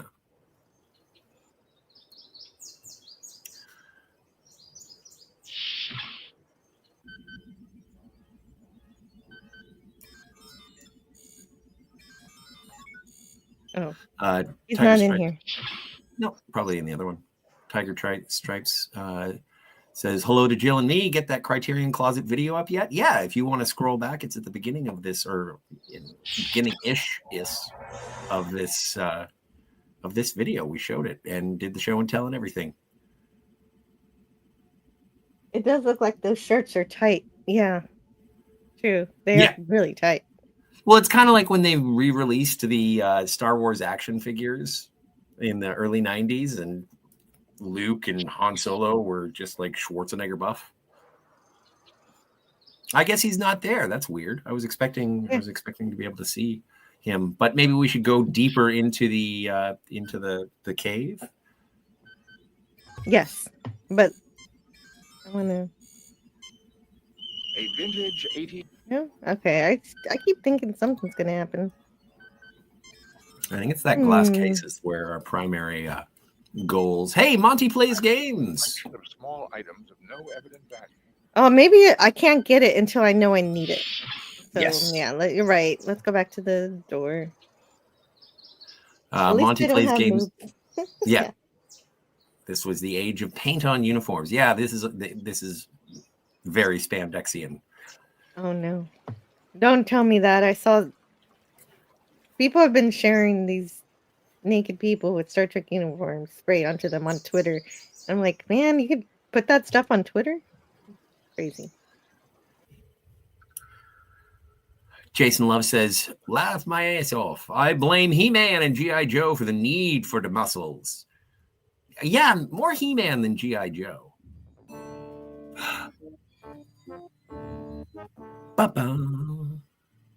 Oh yeah. I wonder if I'll get in trouble for that. That wasn't too long. This control panel is a manual override for the alien life support equipment. Oh. Life support system, Captain, utilizing geothermal energy. It is still functioning, waiting for some sort of signal. It is an alien life support system, Captain, utilizing. Okay. So, and can you look at it instead of just tricordering it? Yes. It appears to be an abstract piece of alien art. Alien art. Okay. I forget how to. I think that there is an indentation on one of them, and if you put the little cat skull into the thing, it'll trigger the awakening. Okay. And then Tiger Stripe says, Scotty, you were supposed to address the camera and pontificate about why these were your Criterion choices. Have you never watched a closet video? We were on very limited time, Tiger. We only had 3 minutes, and so it was not conducive to the a leisurely pontification, as you so eloquently put it. But if you listen to the whole show until he does talk about the movies and all the things he got. See, Jill, you see on like the center right of the screen, there's that little hole with the flashing lights diddling around it. Not diddling, but doodling. Diddling and doodling. Flashing, blinking. Yes, I do. Can you look at that? Mm-hmm. All right. Many alien machines fill the room. Not that thing. The one down and to the left. That. Yeah, there it is. To control some unusual security equipment. Now maybe you can tricorder that.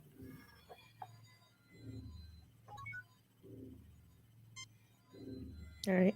Let's see. This alien construction takes readings of mental activity. It also activates manufacturing equipment related to security and includes a short-distance transportation device. Okay. Gavin Blackbird. A hole with flashing lights at waist level height? Is a manual override for the alien life support. I did not think of it that way. No, I didn't until just now. And I'm usually the one accused of being dirty. Mm-hmm.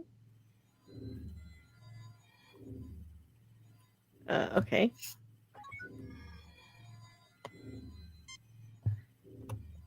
You fail to obtain. Hmm. Oh. Oh, right. Hey, low spec Linux gaming. Cool. I streamed this game way back when I was using a Pentium laptop. Nice.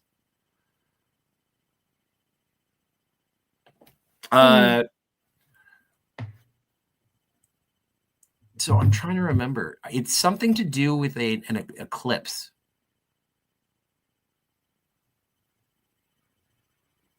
I think it's something to do with an eclipse.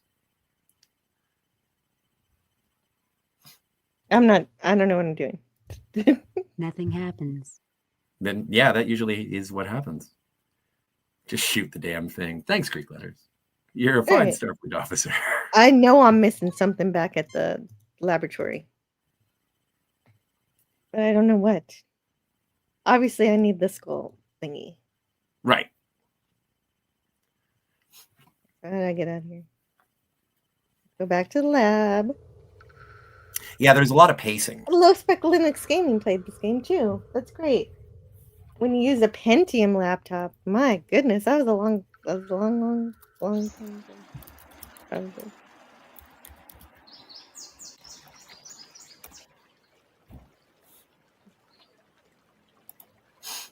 Shoot it. Calm down the shacks.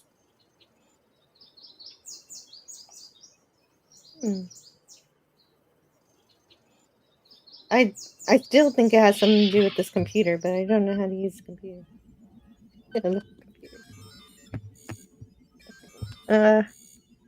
Oh, you know what? Okay.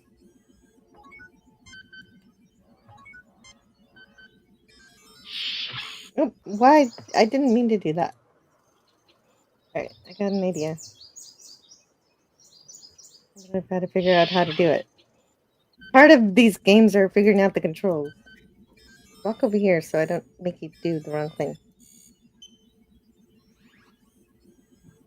Apparently, you're supposed to use Kirk on that display case. Yeah, however I use Kirk, like how do I use Kirk is the problem. I'm trying to figure out how to use Kirk. I did it in the cave, but I forget how to do it here. Oh. Maybe What? Use the little ball. And then instead of clicking on the bag, click on Kirk, and then Mr. Spock, see what you can dig up from that old-fashioned computer terminal. there we go. Wicked cool. Okay. Now we're cooking. Captain, this appears to be a model of the Earth. Notice how it models a proper situation for a total eclipse. And we are graced today in the chat by a Mr. Darius Munchausen who said, "Happy 25th anniversary." Yeah. Happy 25th anniversary. 34 years ago.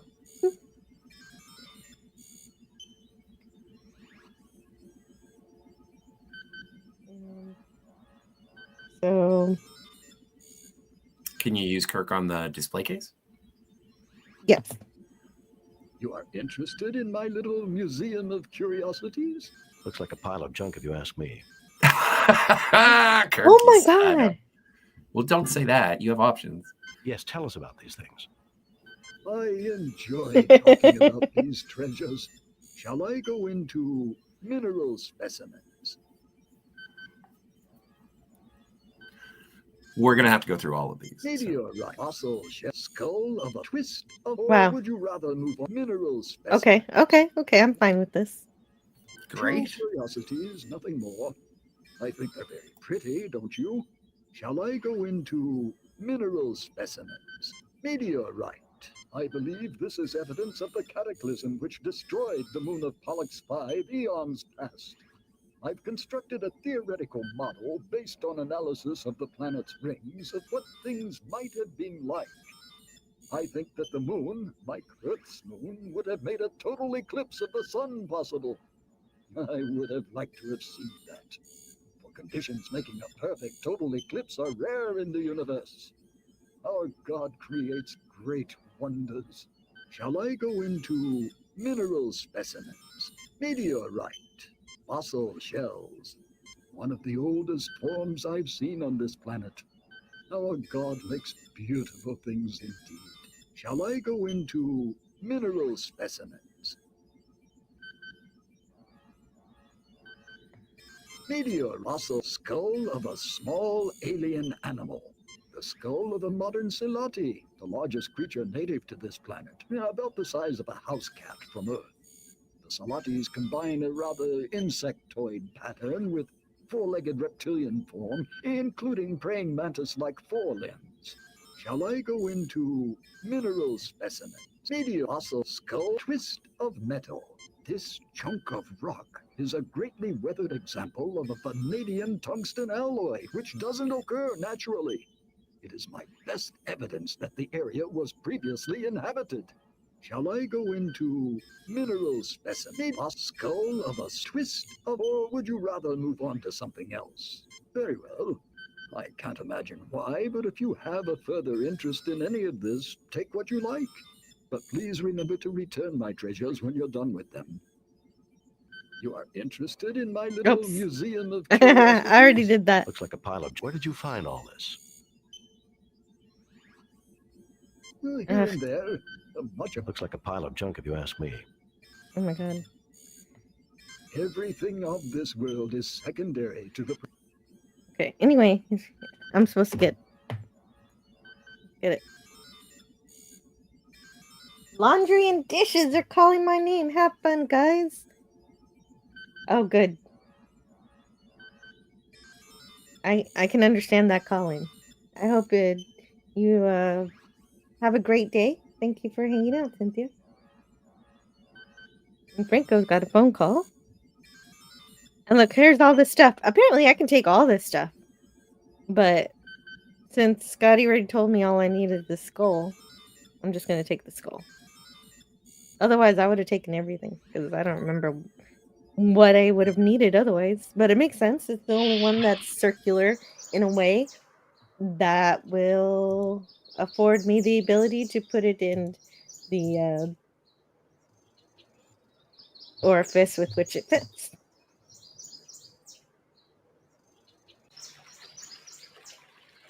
And Greek Letters Larson is here. Hello. I think I played this game. Did it release for the Amiga? It's been ages. Well, earlier, Franco Walker says that he has it for the Amiga. Franco's social life is on fire. Yeah. Yeah, he's got a phone call. Let's go back and let's see what happens when I put the skull in the thing. I would never think to put a skull in there, so... I wonder how that would have been determined exactly. Let me see. This alien construction takes readings of mental activity. It also activates manufacturing equipment related to security and includes a short-distance transportation device. I would have no idea. Strange. Nothing happens. Well, then maybe that was not... This appears to control some unusual security equipment.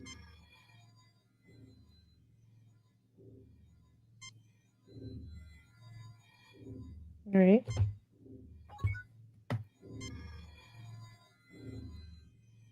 There is nothing at the moment for me to do there.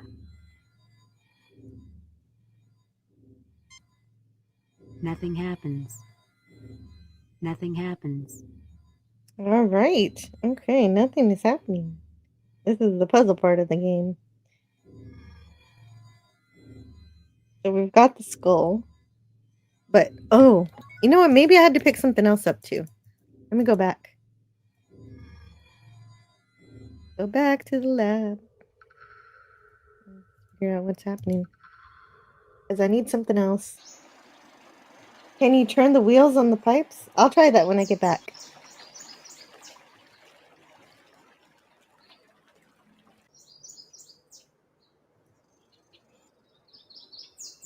And Pollux is in Gemini, says Old Man Bird.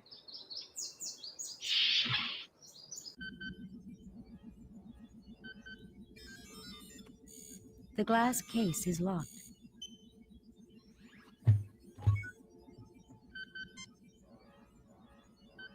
There is nothing at the moment for me to do there. You are interested in my little museum of curiosities? Looks like a pile of junk if you ask me. Yes, tell us about these. I enjoy talking about these. Shall I go into minerals, skull twist, or would you rather move on? Very well. I can't imagine why, but if you have a... Can you get any of the things? Yes, I already got the skull, but I forgot to get this. The twist of metal? Yeah, I don't think I need these things. Maybe the Although, meteorite. Really? But I had to give them back anyway.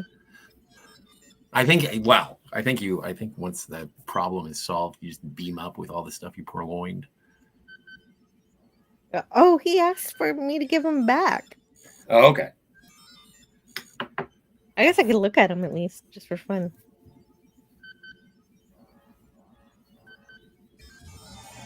The brain case of a small creature looking slightly insectoid, somewhat reptilian.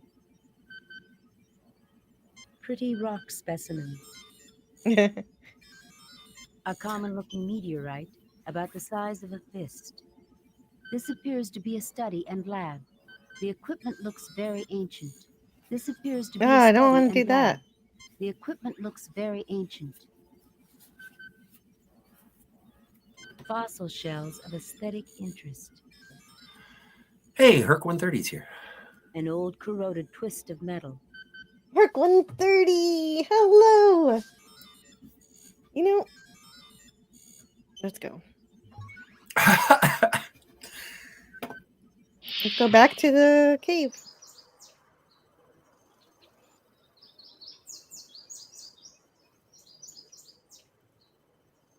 I think we're pretty close to figuring this out.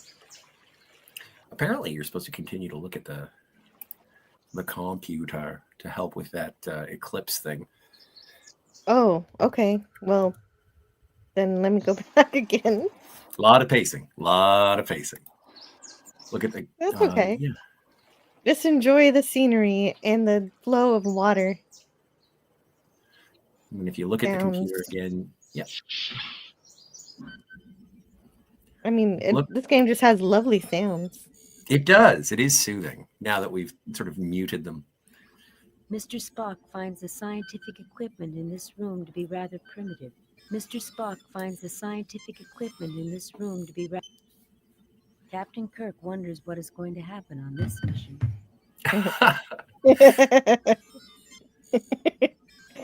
Okay, can I grab Spock and put him on the computer again? Captain, this appears to be a marvel of the Earth. Notice how it models a proper situation for a total eclipse. And then I think the tricorder again. Tricorder it. A vintage 801286 of the mid-21st century. Oh. Look at the computer again. 1286 of the mid-21st century. It is a fine museum piece. A vintage 801286. Can you use the computer? Yes.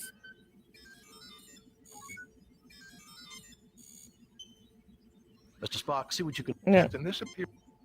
Okay. Not with one of the characters, just with the ball itself. An old-fashioned computer. That's it? appears That's to what have it says? Some type of simulation running. Not look at it, but use Old-fashioned the... computer. It appears to have some... Do what? Just the ball.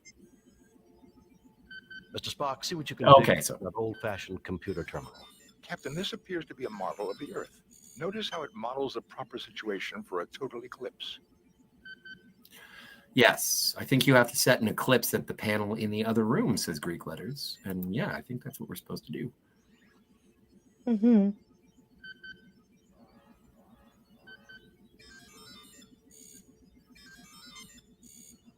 A vintage 801286. So I think we're good here. A I think we did. vintage 80... Okay. I think.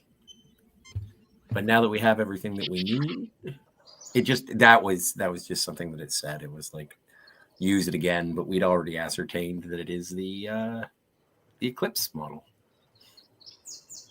Yes. Yeah, we can look at the panel and get there. And figure out how to walk. A challenge in old games. How do you walk? Well, and also one of the beautiful things about playing it today is that the loading screens are almost like the transitions between screens are instant. Yeah. Either that or set phasers at maximum and blast your way out. This is Star Wars. But sometimes blasting is important. Why can't I go in? There we are. Okay, so I think somebody asked me to do this, so let's do this. There is nothing at the moment for me to do there. No, can't do it. Then go here. In terms of that, yeah. You got the little wheel things. So apparently if you put all these things to the middle, that should ideally. Really? Okay. But I wish it would change a bit so I could see what these things even mean. But okay. Fine. Welcome to our home. Thank you for repairing our somnambutron. Stop. You're trespassing on Federation territory. I welcome you on behalf of the United Federation of Planets. Who are you? Where you come from? We did fix your machine. Can we write the repair bill off against rent on this land? That would be the Firefly answer. Stop. We did fix your machine. I welcome you on behalf of the United Federation of Planets. Who are you? Where you come from? We call ourselves Nowians. Thousands of years ago, we saw that meteor impacts were going to cause an ice age. We created this huge underground shelter to preserve our race, keeping us in suspended animation until the planet had recovered. We programmed the machinery to revive us at the next eclipse, but we did not count on the destruction of our moon. Some advanced civilization. Sassy Kirk. Perhaps you can tell us about the demons. Some advanced civilization. Perhaps you can tell us about the demons. The demons, as you call them, are created by a machine designed to keep intruders away from our sleep chambers. It pulls from the minds of any approaching creature their most feared enemy and produces replicas to scare them away. For you and your crew, it was Klingons. For the Tellarites, a wolf demon. And for the other humans, a demon from their religion. On behalf of my people, thank you for waking us. I will turn off the machinery which creates our guardians, so that they no longer bedevil those with whom we now share our home. Oh, woe, alas! Missing, I can do nothing. Even we will suffer the attacks of our own guardians unless the key can be found. I implore you, if you can help, please do so. Jim, think about that skull we picked up from Brother Stephen. Now look at this alien. See the resemblance? Oh, so I give him the skull. Okay, but there is nothing at the moment for me to do there. But I want to give Brother Stephen his stuff back. Really? Yeah. I don't know if you can. I don't know if you can. I can't. Oh, I feel bad about it. Okay, fine. Because I just took everything. Right. A child? No, I see many differences. This must be what our people who did not slumber have become. Still, I would like to see these remains properly interred, according to the precepts of our religion. May I keep this? Of course. I think you will get along well with the Pollux inhabitants, and I'm sure you will have interesting theological discussions. I think I should return it to where I got it from. No, I want to keep it as a memento for myself. Of course, I think you will get along well with the Pollux inhabitants, and I'm sure you will have interesting theological discussions.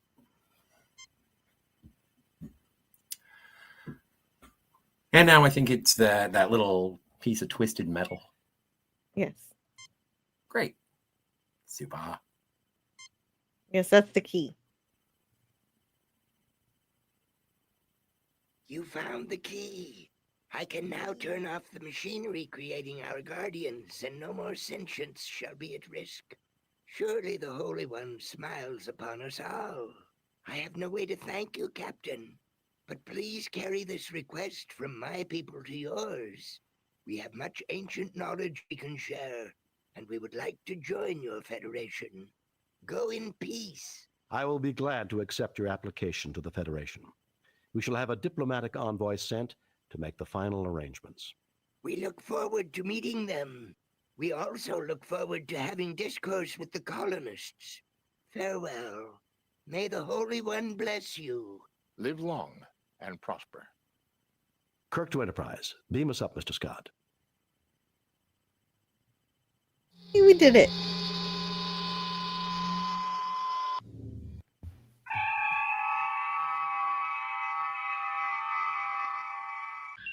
Message from Starfleet. On screen, Lieutenant. We have read your report on the problems at Pollux 5 and evaluate your performance at 91%.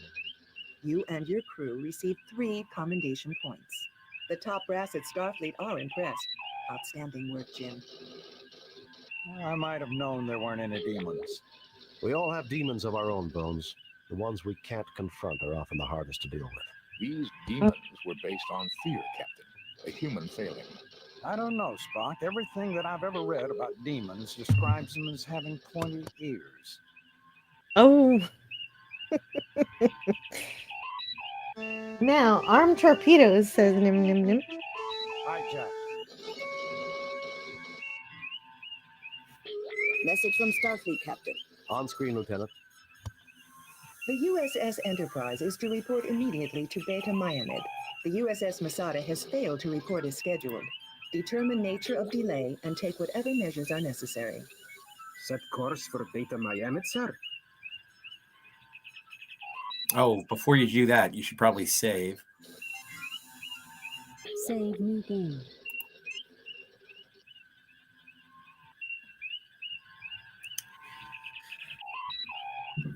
And apparently it is the top middle location on the star map.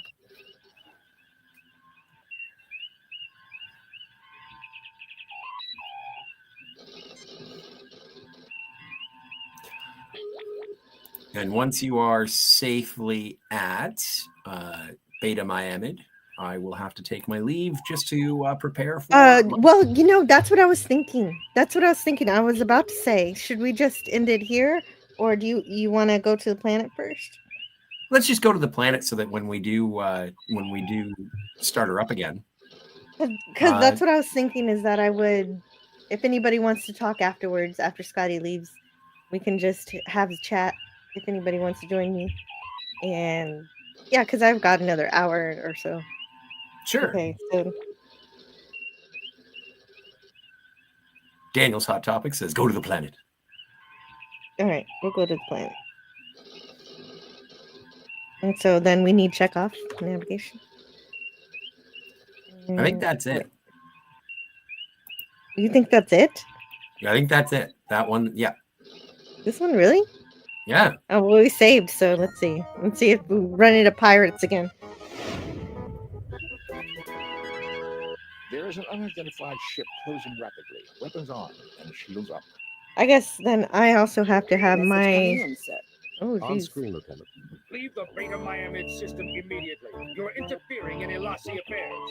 We are Oh, I have conducting to a do search this and rescue anyway. mission for the USS Masada. It was last reported in this system. We cannot leave until we can confirm its location and condition. So be it. You have been warned. Prepare to die. All right. Arming weapons. All right, so I got to win this time. Yes. I want to see the battle.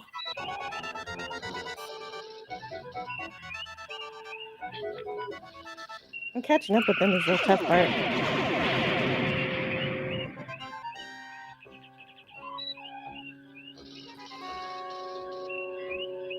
Wow. Hey! He moves pretty fast. The eclectic goat is here. Oh, hey, the eclectic goat is here. That's great. I can't exactly look at the chat. I'm in the middle of battle.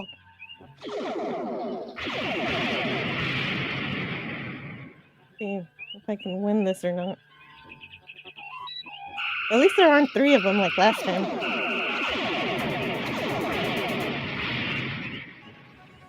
And Christian Fandom Geek, welcome. Aye, sir. Actually, Scotty, just repair everything, Aye, right? sir. I mean, Well, you have to do it one at a time. oh, really? Well, Yeah. it doesn't like put it in a stack queue. Torpedoes repaired, Captain. I can't find him. Where is he? And you notice that the little dial in the center of the bridge, it does show you in which direction they are. Yeah. There's a little. Yeah, cool. Just make Yes, sure. that's the only way I'm figuring this out. But still, they're moving too quick for me. It is tough.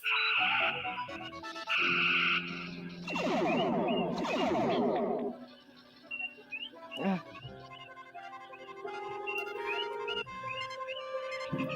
I like the music too.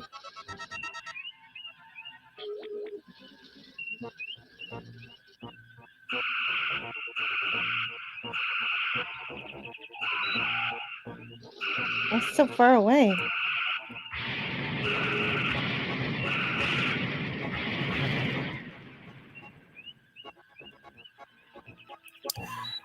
Greek Letters says, I truly hope you have saved because I think the Enterprise is about to go kaboom.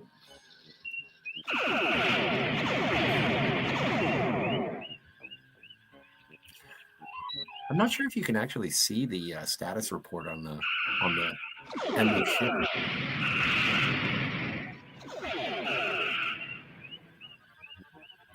So, engines are repaired. Aye, sir. Sensors need to be repaired. Aye, sir.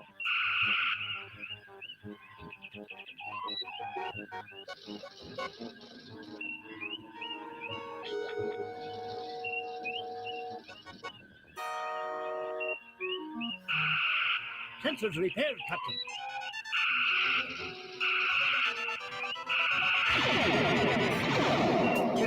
They are free. Yay! You did it, Jill. Course was from the last known position of the Masada. I suggest we orbit the planet for a closer sensor scan, sir. I had to get that one last hit in there. Exactly. All right, so let's repair stuff. Aye, sir.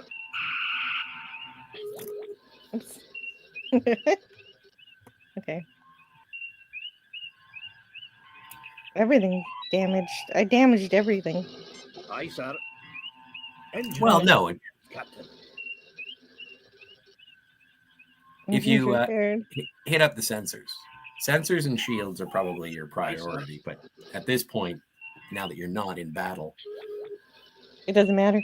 Not really. Okay. Thank you. That's a great compliment, Herc 130. Scotty makes an excellent #1 for Jill. He does. There she is, Captain. She does not appear to be seriously damaged. Her shields are up, and 27 life forms are aboard. Okay. That's safe. Well, and don't forget, you won't be able to transport over until those shields are down as well. Yeah. Okay, you want to transport over? It's up to you. I've got to take off, as I mentioned. Yeah, I think I want to play next time and just hang out. Sounds good. Well, thank you for letting me share my travels and adventures, and thank you everybody in the chat. Thank you for everybody who supported the channel. Hold on, wait. But can I end the game first, and then yeah, sure. I can let you go. That way, I can actually be proper. All right. The game.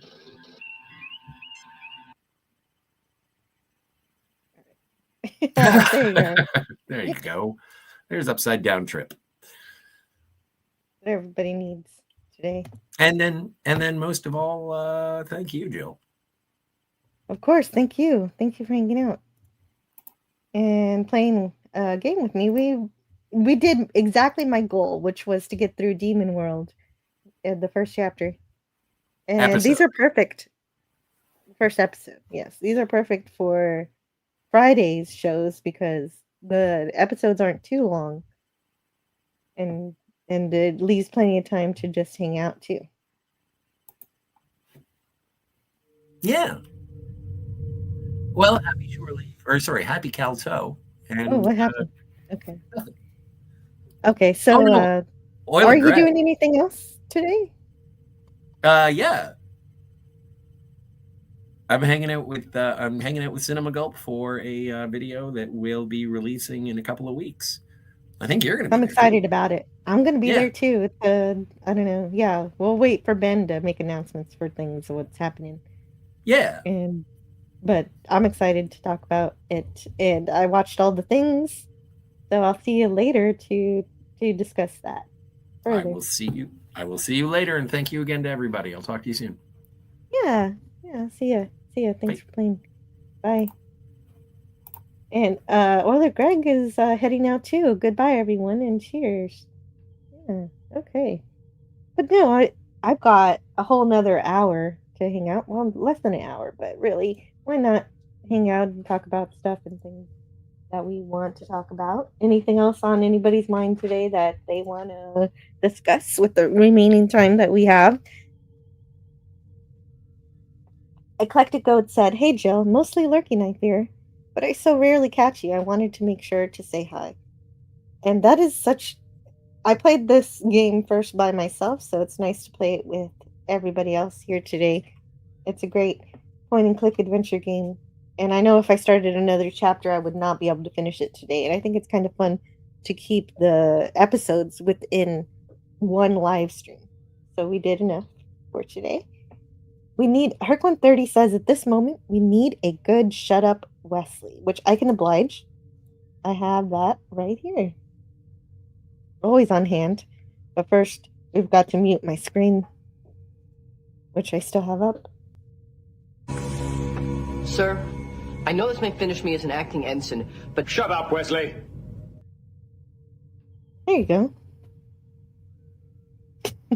Hopefully that was what we needed today. And Centaur Ranger Donnie says, "Thank you all. See you again on this evening's new Frolics." Yes, Friday Night Frolics. Everybody make sure you have your notifications on, your bell rung to enjoy Overlord DVD tonight. I will be there. I plan to be in the chat for Friday Night Frolics for most of it. I might have to get it, do mommy stuff, obviously. But I want to hang out tonight and with everybody, and we're going to party and talk about stuff and life, the universe, and everything. And yeah, I hope you have a wonderful day, Centaur Ranger Johnny. Yesterday was my 62nd birthday, but I don't feel a day over 14 at heart. Well, I have a few videos to play for you if it was your birthday. First of all, I have this one. Happy birthday! And of course, I've got this one also.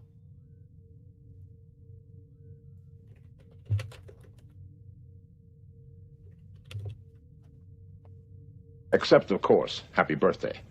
Surely the best of times.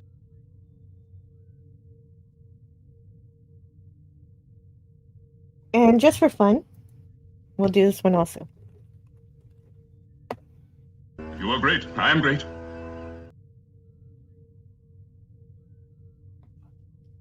And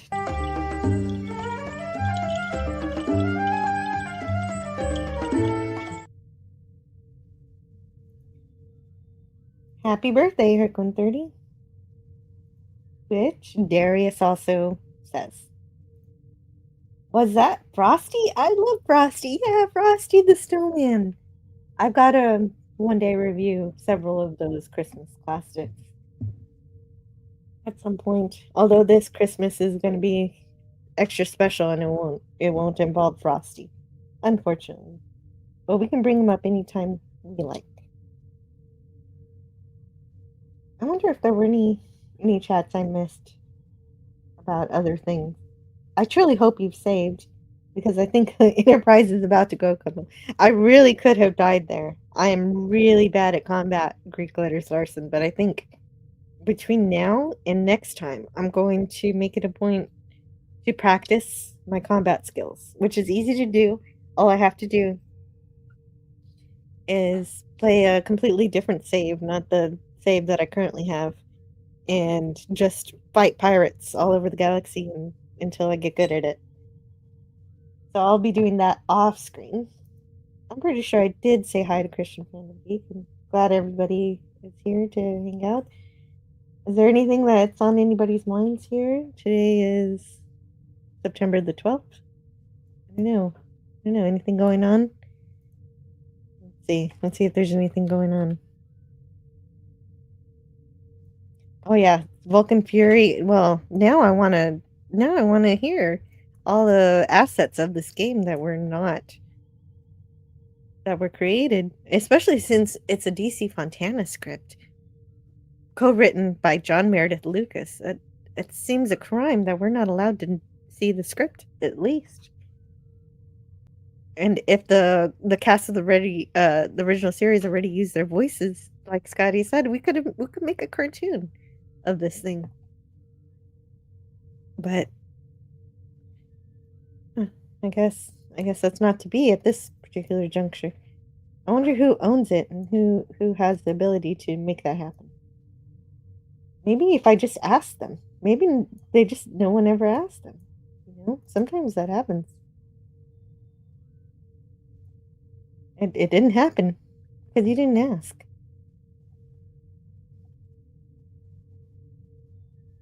Prepping for PAGE, the Page Convention, in January. I hate traveling. Oh yeah, that's right. Traveling. Gosh, well, are you gonna have a road trip, or are you going to fly? And I guess a Page Convention must be some kind of writing convention, is my guess. Did I miss it all then? Oh, he finally hung up. Well, so Franco, all we did was we finished the Demon World planet, and all we had to do was set the controls of the computer to a certain. I set them all into the middle to line up with a solar eclipse, and then that brought out a little alien who was living underground or living below deck. I don't know really what the alien was doing before I brought him up. But I gave him a skull of one of the creatures of one of his creatures. And so now that he's been brought up, he can introduce himself to the people of the planet, and obviously the people of the planet were extremely curious about him, thinking that he was some kind of demon, but now realizing, of course, that he's just an alien. And so they can learn more about each other. And all of the curiosities of people will be answered at this point. But we don't get to see that fun part. We just put the diplomacy in motion.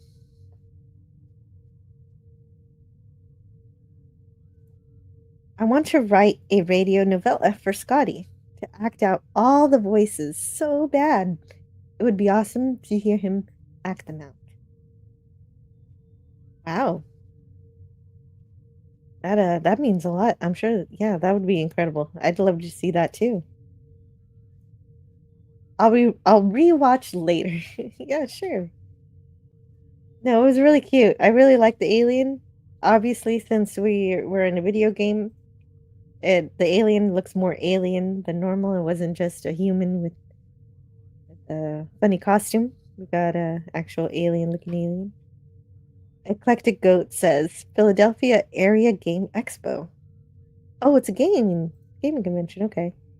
I've been invited to demo independent games. It's a 12-hour drive or a 3-hour flight. Wow.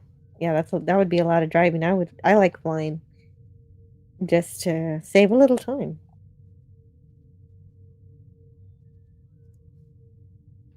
I hope it was a good call. Let's see what's in the news. Should I put in science fictions? I don't know. Usually don't do this. I usually don't do the research for these shows live, but I don't know what else we could talk about today for the next 25 to 30 minutes.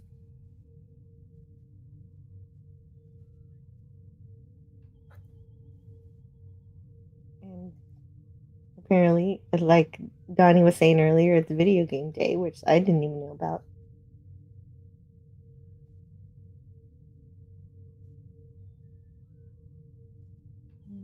Let's see. No, I don't want to. What is that? I don't even know what some of this stuff is. Of course, there are a lot of conventions happening. Then, wow, Foundation is already on season 4. I heard it wasn't the best, so I never really watched it. Not a lot of people are super excited about it.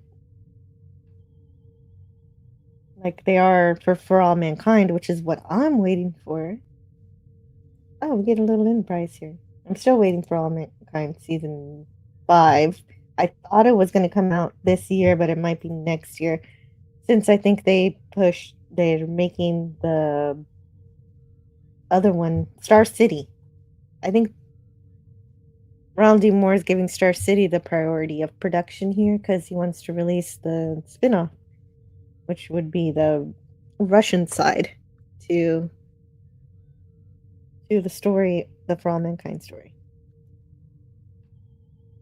So that's my thought of that. Anytime I see Apple TV, that's all I think about when that's happening. And next Tuesday, of course, we're going to pick back up on the Twilight Zone. That's what's in news with me today. And also Cinema Gope. I'll talk to him tonight about some fun stuff, which will be revealed later.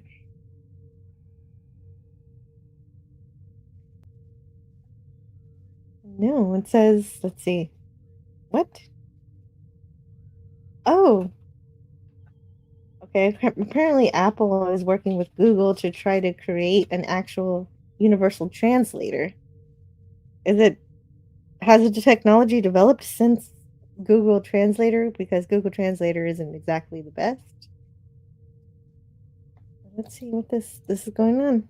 This is Star Trek news-ish. Let's see. I've got to allow ads, so I apologize in advance for the ads that I have to allow in order to read this article.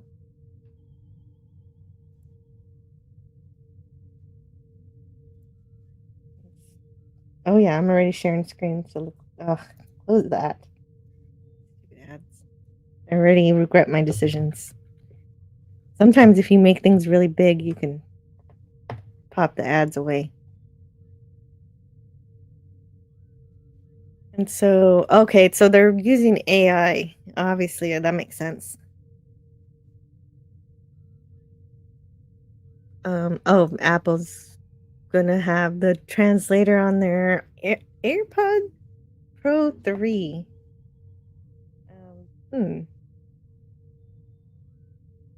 Interesting. I don't really buy Apple. What about Android devices? No, not an Android device.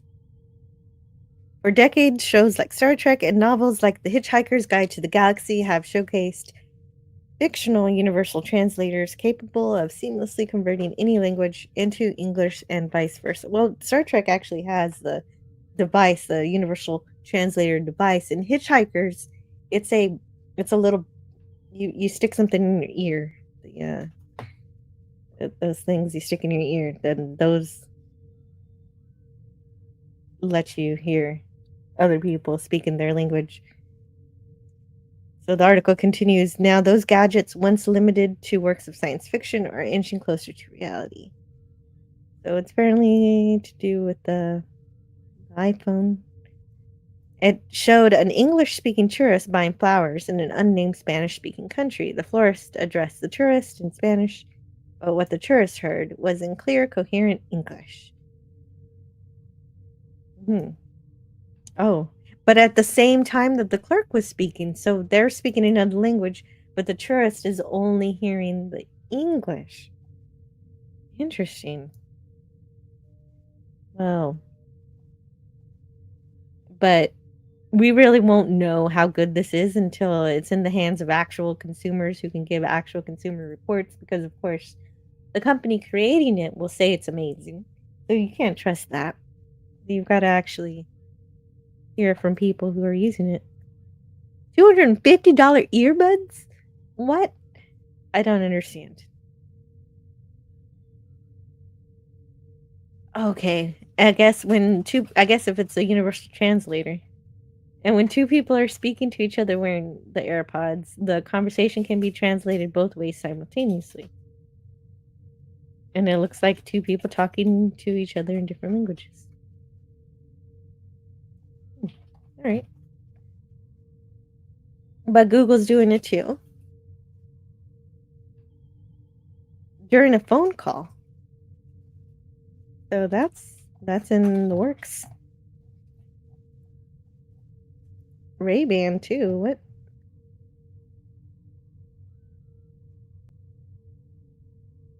Huh. Yeah, so all these gadgets will be better analyzed when they're out. These are they're just talking about them.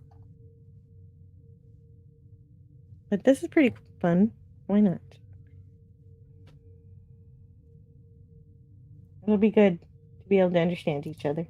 So cool. I have a Commodore 64 and a Commodore 128 around here somewhere. And Greek Letters Larson says my Amiga is safely stored in the basement, collecting dust. Franco Walker's Amiga is mainly used in my music room for MIDI keyboards. Oh, do you? Wow, you make music too?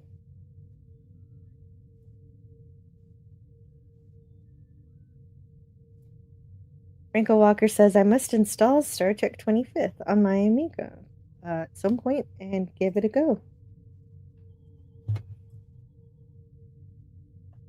Yeah, you should. It's fun.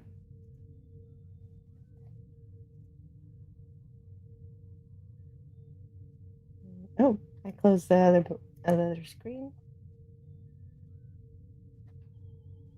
But yeah, apparently when I search science fiction for news, I get a lot of articles about AI, so stuff that the AI is supposed to be doing.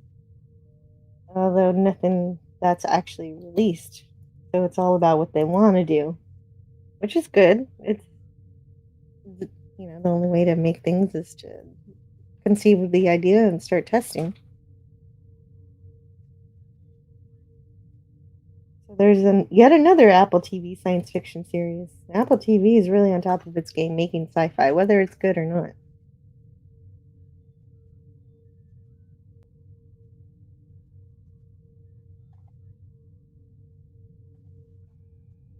Yeah, mostly a lot of stuff about Foundation.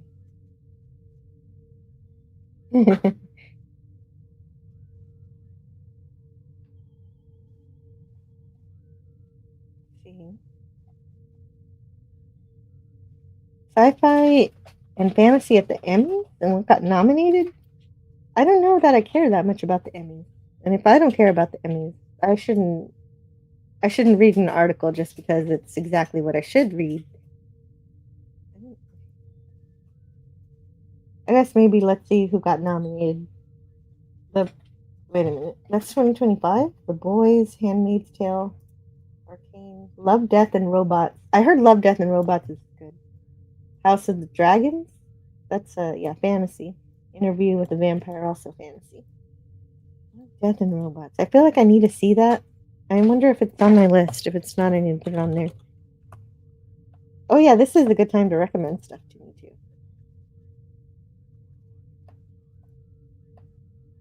I just had a feeling that I'm supposed to like it. A collection of animated shorts that spans various genres, including science fiction, fantasy, horror, and comedy. Yeah, it's already in my watch list.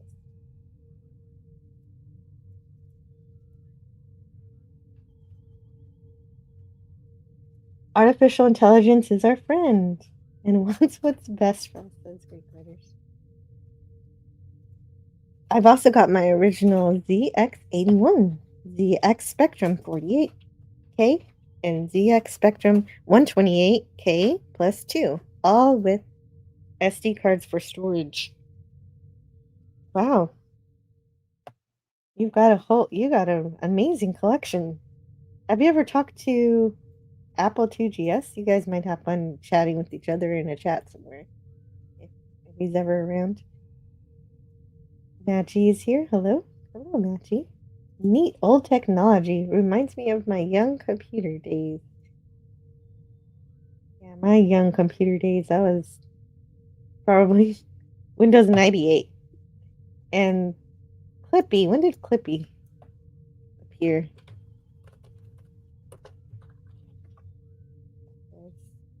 Yeah. The history of Clippy. That's fun. The life and death of Microsoft Clippy. Yeah. 1995 is when Clippy appeared. So yes, I did have it on my 98. And that's basically, it taught me all the grammar rules that school didn't teach me. So Clippy was very helpful. That's why, Clippy is why I don't need Grammarly. I still write programs on them.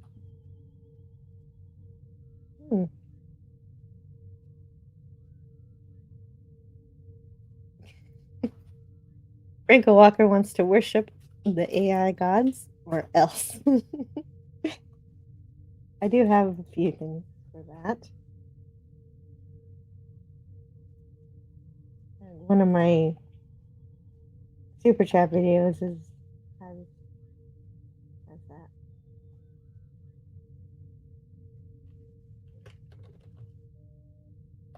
This unit is different. It is well ordered. A mass of conflicting impulses. Oddly enough, I don't have a clip of him asking everything to be sterilized.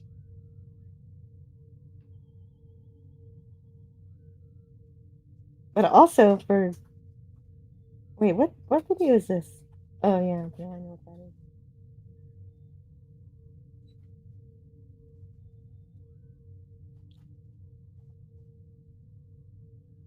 This is no time to argue about time. We don't have the time. Okay, now I'm just pressing buttons. That's me, a mass of conflicting impulses. I still write programs on them. Ow. What kind of programs are you writing?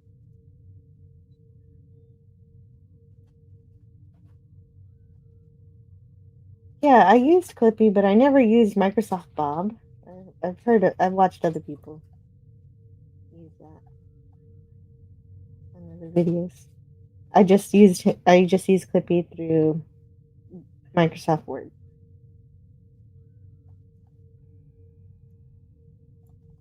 But there were other ones. You could make it a little puppy also. From what I remember.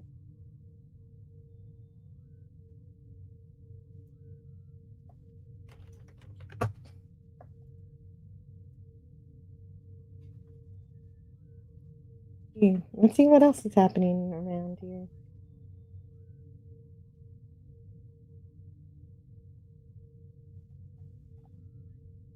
And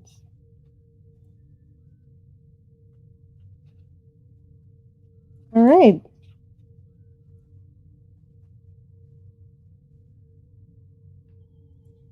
Let me see if there's anything else happening, or if it's just time for us to go. Let's see if we have anything else we want to talk about.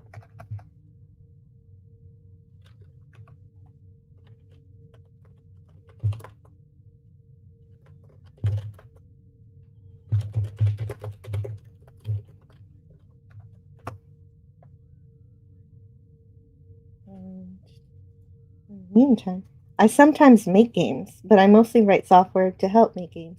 What kind of game? Like text-based adventure games or point-and-click adventure games? That's really... I didn't...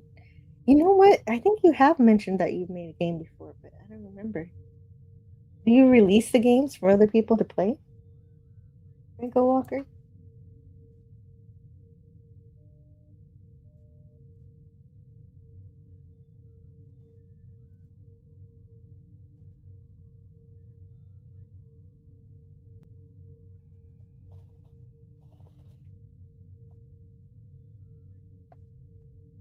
Let's see. Oh no. They're still making Rings of Power? That's terrible news. I thought they canceled that. What? Wait, that's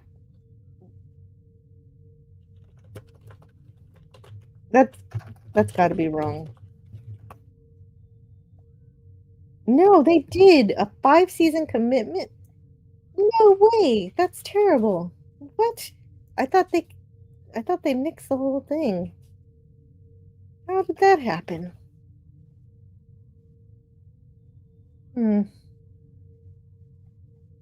Well, I'm sorry to find that out today. It happened 8 months ago, but I'm just learning right now. Terrible, terrible news for me. You guys learned about this 8 months ago. Although one thing I'm not upset about is Star Trek finally coming to Lego. I think I used to always just be upset that it was always, oh, we gotta have the other Mega Blocks or whoever else does a different kind of Lego company. So we should be getting the Enterprise D in November, which was the rumor all year long, but now it's official. The Enterprise D hasn't been officially announced, but that Lego is coming to Star Trek has, which is good enough for me. It's basically the only good thing to come from Star Trek Day, really.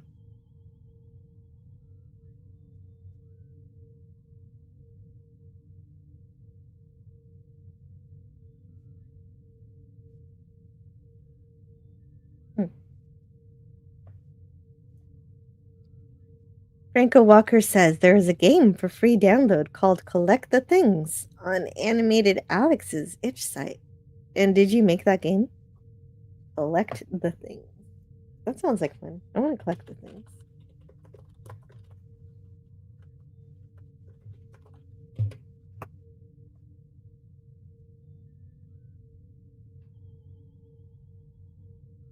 Collect the things by walking computing. As seen on the Animated AL YouTube channel. Wow. Okay, that's so cool.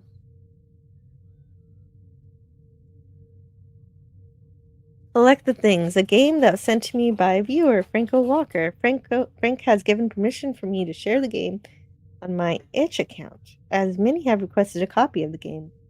This is an updated version of the game which now has a machine code routine in place of a generate map. And to access the notes which will explain the workings of the basic machine code program, break the game to access the listings and then type load. Enter, okay, well you can read this if you want to play the game, but these are just instructions on how to get this running. And we can download it and figure out how to load it. And that's always the fun. How do you play old games? And this is very cool though, but obviously I don't have time to play right now, but you know what? I wouldn't mind playing this. This looks like fun. Let's look at the screen caps at least for today. Collect the money bags and the hearts. These give you money, health, and points.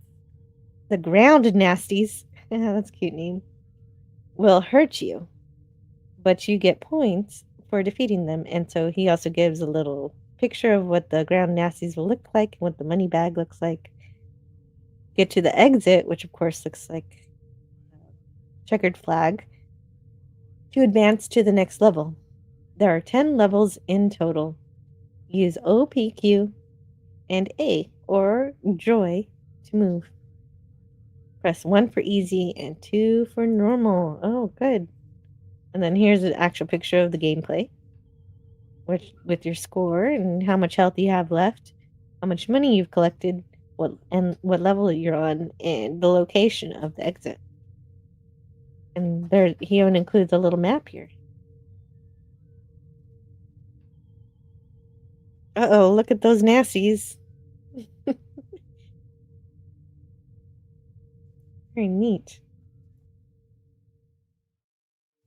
I had to use machine code. The map took too long to draw. Wow. Wow, that's incredible. We can't see the screen. Well, I can describe it all again. Here we go. Why can't we see the screen? Oh, because it wasn't added to the stage. Here we go. All right. So the grounded nasties are right there. That's the image for them. And here's the money bags. And the exit will look like a little checkered flag. And so here's the actual game, what the game looks like. There's a nasty and there's some money you can collect. And all your stats. Your health, money, your level, and where the exit is. Here's another one. I like the walls. Little bricks. And the map, which Franco says he made using the machine code. And there you are. So I'll let you know if I can get this running. I might play it.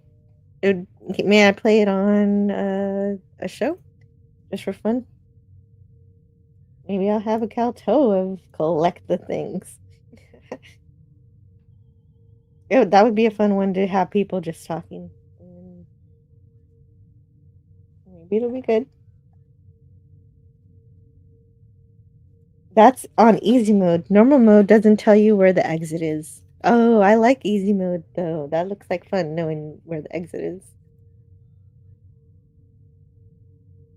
But I appreciate that you had 2 different modes. Thank you. Yes, of course you can play it on the show, Joe. I thought I'd ask.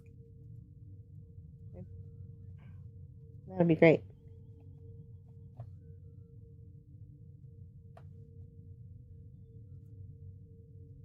And there we go. We did it. I wanted to make it up to 2 p.m. and we did that. And I hope you enjoyed watching Scotty show off the stuff he got at the Criterion closet. He made out great because he got that amazing Godzilla collection. I think all of that is worth the adventure of experiencing collecting movies in a different way. ZX Spin is a good free emulator to play it on. Oh, thanks for the advice.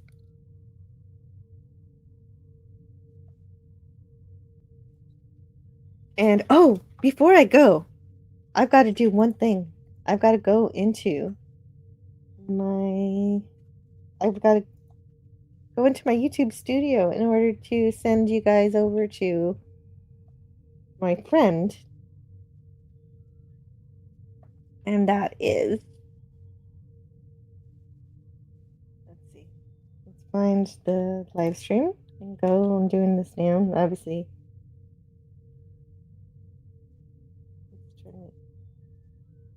And we edit, and then we go to customization. That's it. And then we go to redirect, and then I'll be able to find UK Danger Man.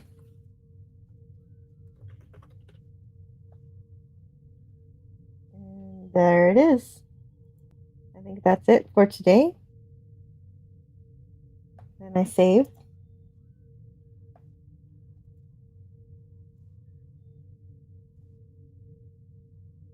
And then we're all good to go. I hope you guys have a wonderful Friday. And let's do that. But I prefer this. That we still see the stars.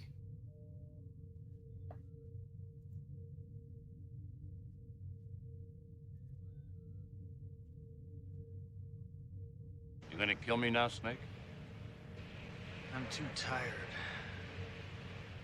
Maybe later.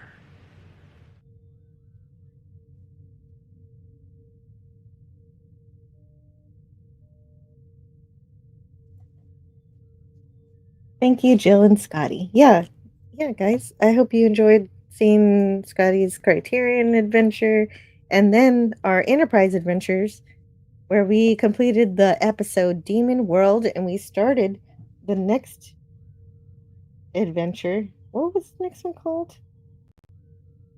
It was called Chapter 2, Hijacked. And so next time we play the 25th anniversary, I promise to be better at the combat. I'm going to get better at that. And we'll complete Hijacked. And that'll be fun.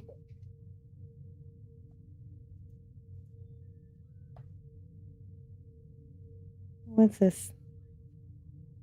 It never rains every day. This is good news, guaranteed.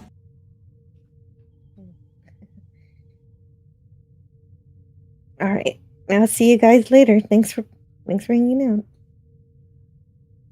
Have a great weekend.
And the ways our differences combine to create meaning and beauty.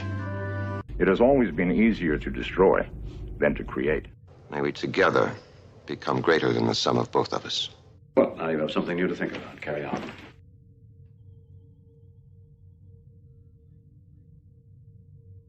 I'll get you next time, Gadget. Next time. We don't have to be mean. Because, remember, no matter where you go, there you are. I thank you. See you around the galaxy.